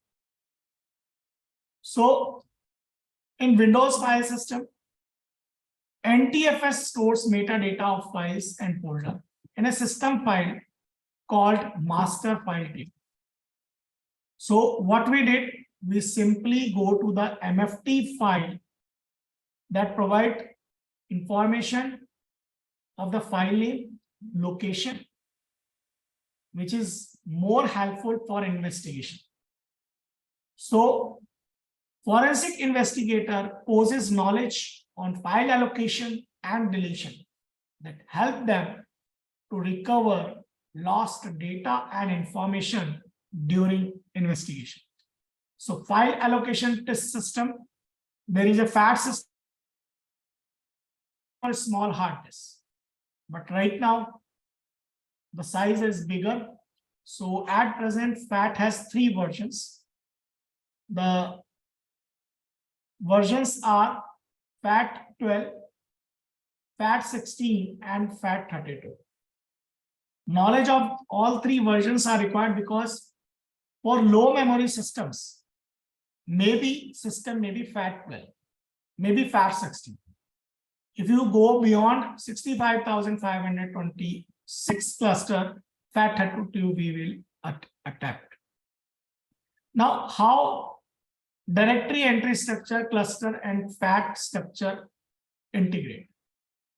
So, FAT create 2 copies of the file allocation table to protect the volume damage. As you see in the image, the file allocation table and root folder are stored in a permanent location. The volume formatted using the FAT file system form a cluster, and the size of the formatted volume determine the cluster size. The system fits the cluster number for the FAT file system in 16 bits, and the cluster number is in power of 2. So devices that implement FAT include flash memory, digital camera, and other portable devices. Almost all OSs installed personal computer implement the FAT file system. So you observe that many systems not support more than 2 GB. So in which FAT system has been implemented. Now, new technology NTFS, which is presently available from Windows XP onwards and from Windows NT 3.1. Now, it has several improvement over FAT. There are, as FAT not able to address more than 2 GB space, so that has been addressed by NTFS system. Again, NTFS are different versions. Version 1.0, 1.1, 1.2, and finally Windows NT, right? So version 3.0 available from Windows 2000 onwards, and version 3.1 is available from Windows XP to Windows 7 version, and the final 3 versions are sometimes referred as V4.0, V5.0, and V5.1. So the feature of NTFS includes that it uses binary tree directory system. It stores the information about file clusters. It supports the size up to 16 billion bytes, means it supports a single file size 16 GB it can cater. It can maintain access control list that allow the server administration to access specific file. Now the NTFS structure is like this, that first, at the time of formatting, the volume of the file system creates master boot record. It contains some executable code called master boot code. In NTFS, all files are stored in clusters and have their individual attributes. So the components of the NTFS architecture is hard disk, master boot record, boot sectors, NTLDLR.dll, which act as a bootloader, and NTFS.sys. It is a computer system file drive for NTFS. Kernel mode also, and user mode. So there are 2 modes. First one is kernel mode and second one is user mode. So in kernel mode, It permits the executable code to have direct access to all the system components, where in case of user mode, executable program or codes are running. So there are many system files are stored in the root directory of NTFS, and the lists are given in the left-hand side of the table. Now, another file system is EFS, encrypted file system, which is nothing but introduced in version 3.0. It maintains the encryption level and have a encryption policies. When any authorized user try to access an encrypted file, they are denied access. To enable the encryption and decryptions, a user must set the encryption attributes of the file and folder they wish to encrypt or decrypt. For that, encryption and decryption keys are available. Now, what are the components of EFS? So I discussed there are two modes, user mode and kernel mode. So in user mode, Win32 layer is there, 32-bit system is there, application on the base, EFS services, crypto API, and RS-based provider are working in user mode, whereas IO manager, EFS drive, and FSRTL, NTFS comes under kernel mode. Now, EFS services, which is part of the sub-security system, act as an interface with the EFS driver by using the local procedures call. It also acts as an interface with crypto API in the user mode in order to drive files, encryption key to generate data decryption field and data recovery field. Now, the EFS driver is a file system filter driver stacked on top of NTFS. It connects with EFS services. It sends the information to the EFS file system runtime library called FSRTL to perform file system functions such as open, read, write, and append. Now come to crypto API. It allows application developer to encrypt their 32-bit application. It supports public key and symmetric key operations such as generation, management, and secure storage, exchange, encryption, decryption, hashing, digital signature, and the verification of signature. Now come to Win32 API. EFS provides an API set to provide access to its feature. The API set also provides a programming interface for operations such as the encryption of plain text file, decryption or recovery of ciphertext file, and import and export of encrypted file without decryption. Now we come to sparse file. A sparse file is a type of computer file that attempt to use file system space more efficiently when blocks allocated to the file are most empty. To improve efficiency, the file system writes brief information about the file in the empty block. It offers a technique of saving disk space by allowing the IO system to allocate only meaningful data. Here you see that without sparse, file attributes are this. So for 7 GB, as you see that data has been sparse, but when you go for with a sparse file, you see that more space has been available for use, right? Now we come to Linux file system. Linux file system uses different file system to store data. So it is better that investigator may encounter attack sources or victim system running Linux.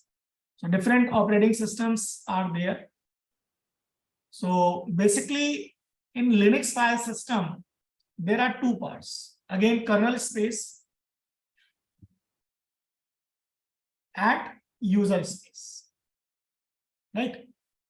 So the Linux in user space, it is the protected memory area where user processes run, and this area contains the available memory. In kernel space, it is the memory space where the system supplies all kernel services through kernel processes. Now we come to GeoNICE library. You heard very frequently about GeoNICE library. It sits between the space of user and kernel and provide a system call interface that connect the kernel to user space application. Now there is another virtual file system. It is an abstract layer. It allows client applications to access various file systems. The main object managed dynamically in the VFS are the D-entry and inode object. So these objects are managed in a cache manner, enhance file system access speed. The inode cache acts as a to list and a hash table for quick lookup. The first list define the used inodes, and the second list define the unused inodes. Device drivers are a piece of code linked with every physical or virtual device and help the OS in managing the device hardware. Now, Linux file system hierarchy standard. So in Linux, there is a single hierarchy tree. It supports many different file systems and implement basic set of concepts. Now, this is the structure of directory in Linux, like /bin, /boot, /div, /etc, etc. So each different kind or similar kind of files placed in a single directory. Now, the most popular file system in Unix are FHS. So in FHS, the first one is extended file system, or in short, we can say EXT. So it is the first file system for the Linux OS to overcome certain limitation of the Minix file system, which is earlier used. It has a maximum partition size of 2 GB and a maximum file size of 255 characters. It removes the two major Minix file system limitation, a maximum partition size of up to 64 MB and short file name. There is a major limitation of this file system is that it does not support separate access, inode modification, and data modification with timestamp. So this EXT system has been replaced by the second extended file system, or you can say EXT2. Now EXT2 is an improved version of EXT that used improved algorithm compared to EXT, which greatly enhance its speed. A major part is speed. Further, it maintains an additional time span.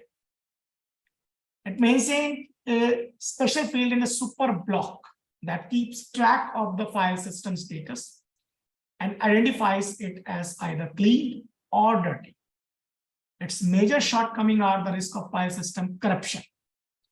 So how physical layout of the EXT system is that it marks a block group 0, block group N.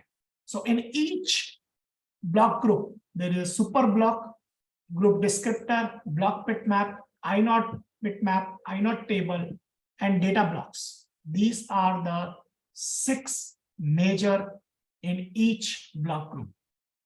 Now talking about super block, It allows the mounting software to verify the super block for the ext2 file system. There is a revision level. So basically major and minor revision levels allow the mounting code. Basically, if any version upgradation has come, you have to able to implement. So mount count and maximum mount count. So together these allow the system to determine if it needs to fully check the file system. Now in block group number, it contains the super block copy. Now super block, it contains the information on the size of a block for the file system in bytes. Block per group, it is a fixed number equal to the number of blocks in a group. Now free blocks, it is the number of free blocks in the file system. Free inodes, number of free inodes in the file system. First inode, it is the first inode of the file system. Now talking about group descriptor. Every group descriptor contains the following data: block bitmap, inode bitmap, inode table, free block count, free inode count, and use directory count. Now, another improved version of ext2 is now coming, and that is third extended file system. It is developed by Stephen Tweedy in 2001. It can be mounted and used the previous version ext2 file system. ext file system is highly reliable and has the ability to convert extended partition 2 to extended partition 3 and vice versa without the need of repartitioning and data backup. For this, you may just fire this command /sbin/tune2fs-j and partition name. Your partition has converted from extended partition 2 to extended partition 3. Now the feature of extended 3 partition is data integrity, speed. Obviously, it is faster than extended 2, and easy transition from ext2 to ext3 and vice versa.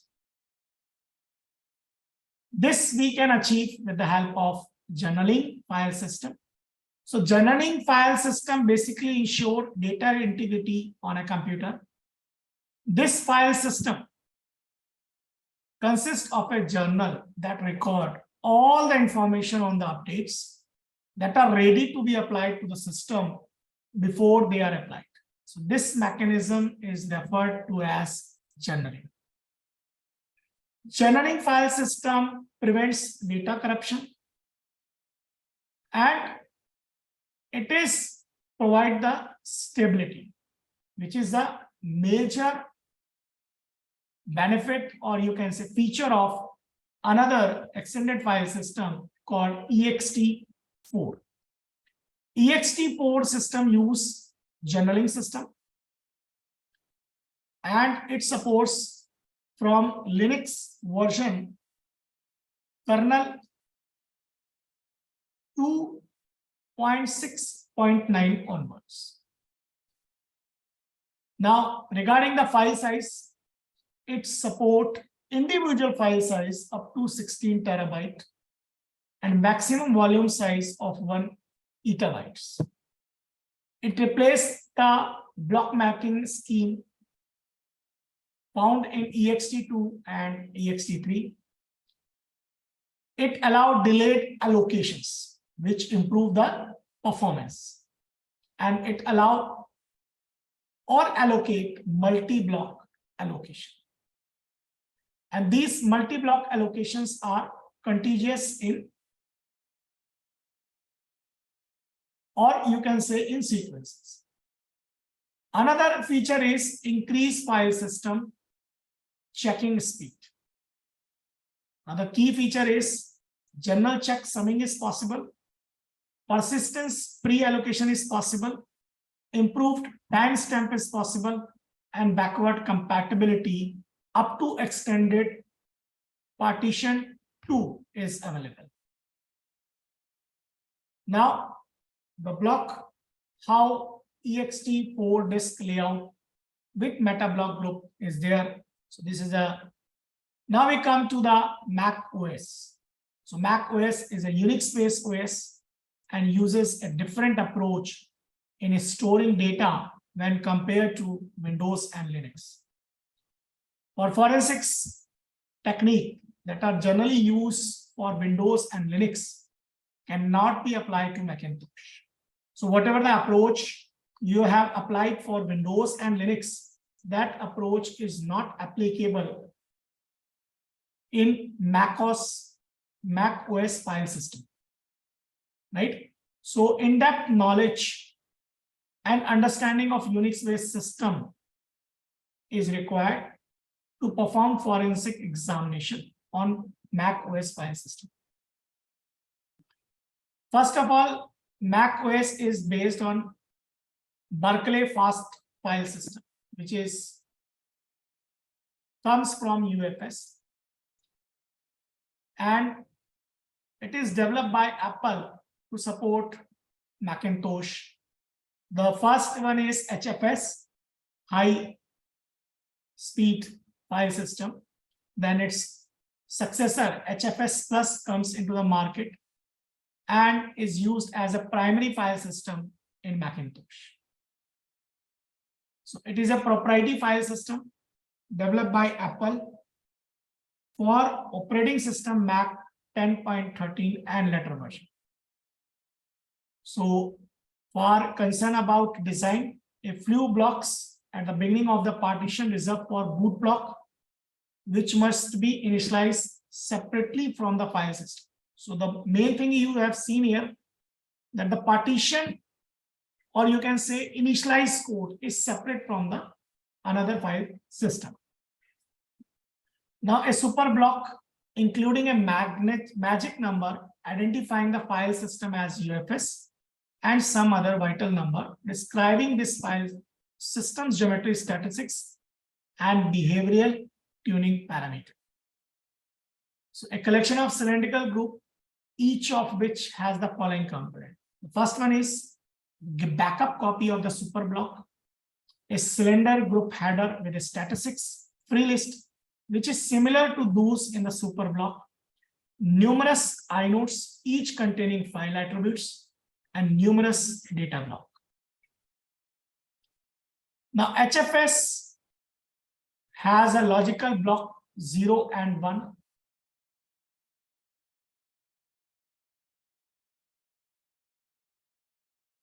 Is the starting block of the volume bitmap, which keep track of the allocation block in use and those that are free. It uses binary hash tree, and the catalog file is another binary hash tree that holds record for all the files and directory stored in the volume.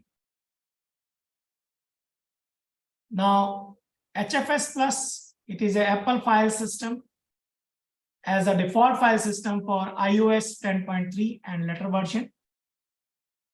This upgrade file system includes several features such as cloning, snapshot, sharing of free space between volumes, support for sparse file, atomic safe primitives, and fast directory seizing. Apple file system overcome the major disadvantages of the older file system, which have a lack of functionalities, low security level, limited capacity, and incompatibility with SSDs. HFS uses B hash tree to store data. It supports file 64-bit in length.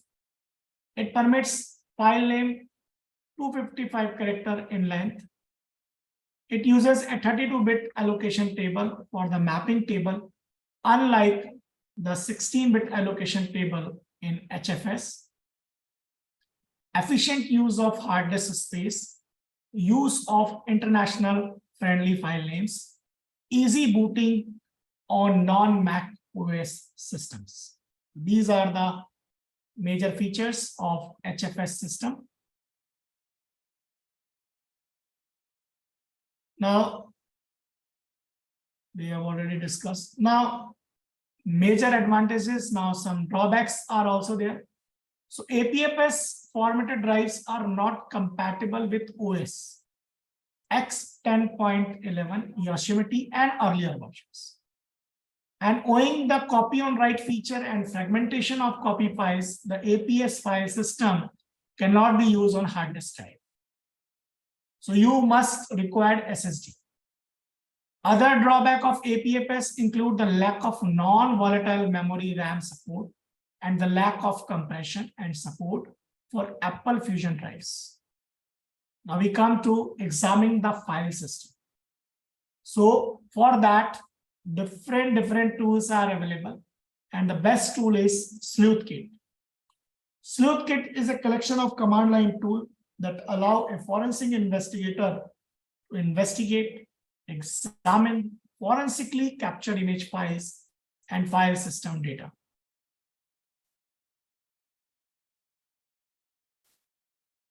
Another tool is ALTTC, which is nothing but a graphical interface of SleuthKit. It can use to investigate activities on a computer. Here, different analysis tools are available in ALTTC, that is timeline analysis, hash filtering, keyword search, web artifact, data carving, multimedia, and indicator of compromise. So file system using SleuthKit, it allows the investigation of volume and file system data. I already demonstrate you. The file system tool allow you to examine file system of a suspect computer in a non-intrusive fashion. It supports DOS, BSD, Mac, Sense slices, and GPT disk. It analyzes raw data from NCASE and AFF file as well as disk images. It supports major file system variants. TSK has the following components: volume and file system analysis, plugin framework, download, documents, history, licenses. Now, recovering deleted files from hard disk using WinHacks. WinHacks is a hexadecimal editor used for computer forensic, data recovery, low-level data processing, and IT security. So it is mainly used to inspect and edit all type of files and to recover deleted file or lost data from hard drives. So it looks like this. This is a screenshot of hex editor. Now the features are disk editor for hard disk copy, native support of major file systems, built-in interpretation of RAID systems and dynamic disk, various data recovery techniques it may adopt, RAM editor providing access to physical RAM and virtual memory of other processes, data interpreter as a editing data structure using templates, and concatenate and splitting files by unifying and dividing odd and even bytes words. It also helps in analyzing and comparing file. It also allows flexible search and replace. Now the features are disk cloning, drive image and backups, application programming interface and scripting, 256-bit AES encryption, checksums, CRC32 and hashes, security erasing confidential files and cleansing hard drives, importing from all clipboard formats, including ASCII hex value. So this is the end of the session. If you have any ask, any doubts, any query, you may please unmute yourself and ask.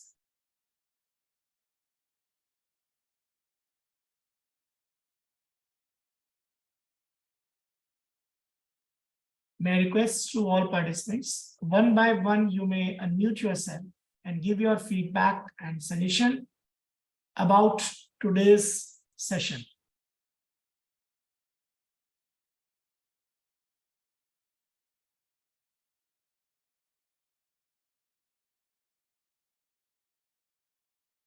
I request to all participants, please unmute yourself. Session-1, you may please unmute yourself.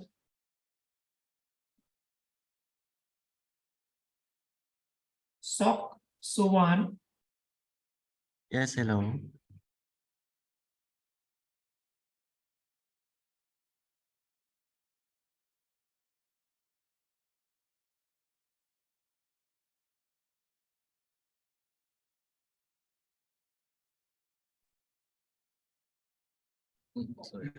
Hello. Sorry. Hello, sir.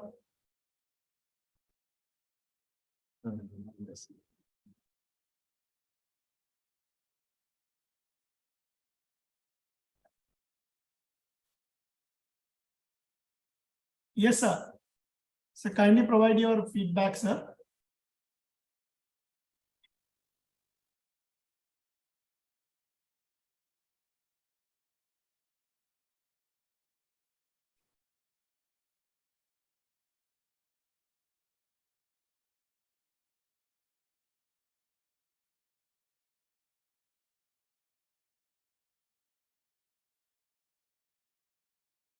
Mr. Sowan, I would like to know your feedback.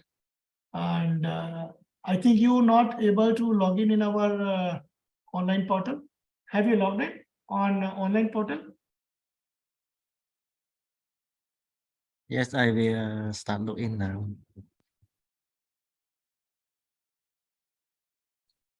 Sorry for And my the voice is not audible, Mr. Sowan. Okay, give me a moment. I will start to login. Hello.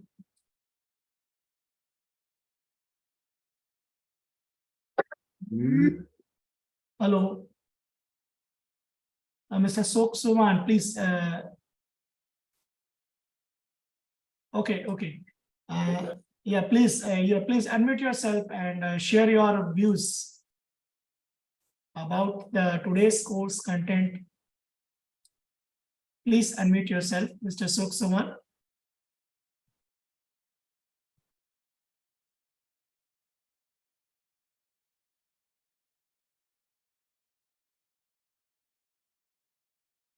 Okay. Any other participants? Lavanya, madam, would you like to share your views? Please unmute yourself. Today was good. I really liked the live demo. I was doing it on my computer, so I think that was actually quite good. Thank you. Now, chat session is also started in our online portal. So if you face any problem in any slide number, so you just mention the day number and slide number. So we will discuss on the tomorrow's chat session. So let's take a 5 minutes break. After that, window forensic taken by Mr. KK Yadav, right? So let's have a 10-minute break. 10-minute break. So presently there is a time 13:26 in my system. So after just 10 minutes, means 13:26, we will start window forensics. Many practicals we have not performed due to online course, because earlier this course goes in offline manner. So due to security reasons, we avoid various practicals which are not suitable in online platform. But we will try our best to prepare the videos on that and share with you, right? So there is a break for 10 minutes. After that, my colleague, Mr. KK Yadav take session on window forensics. Thank you.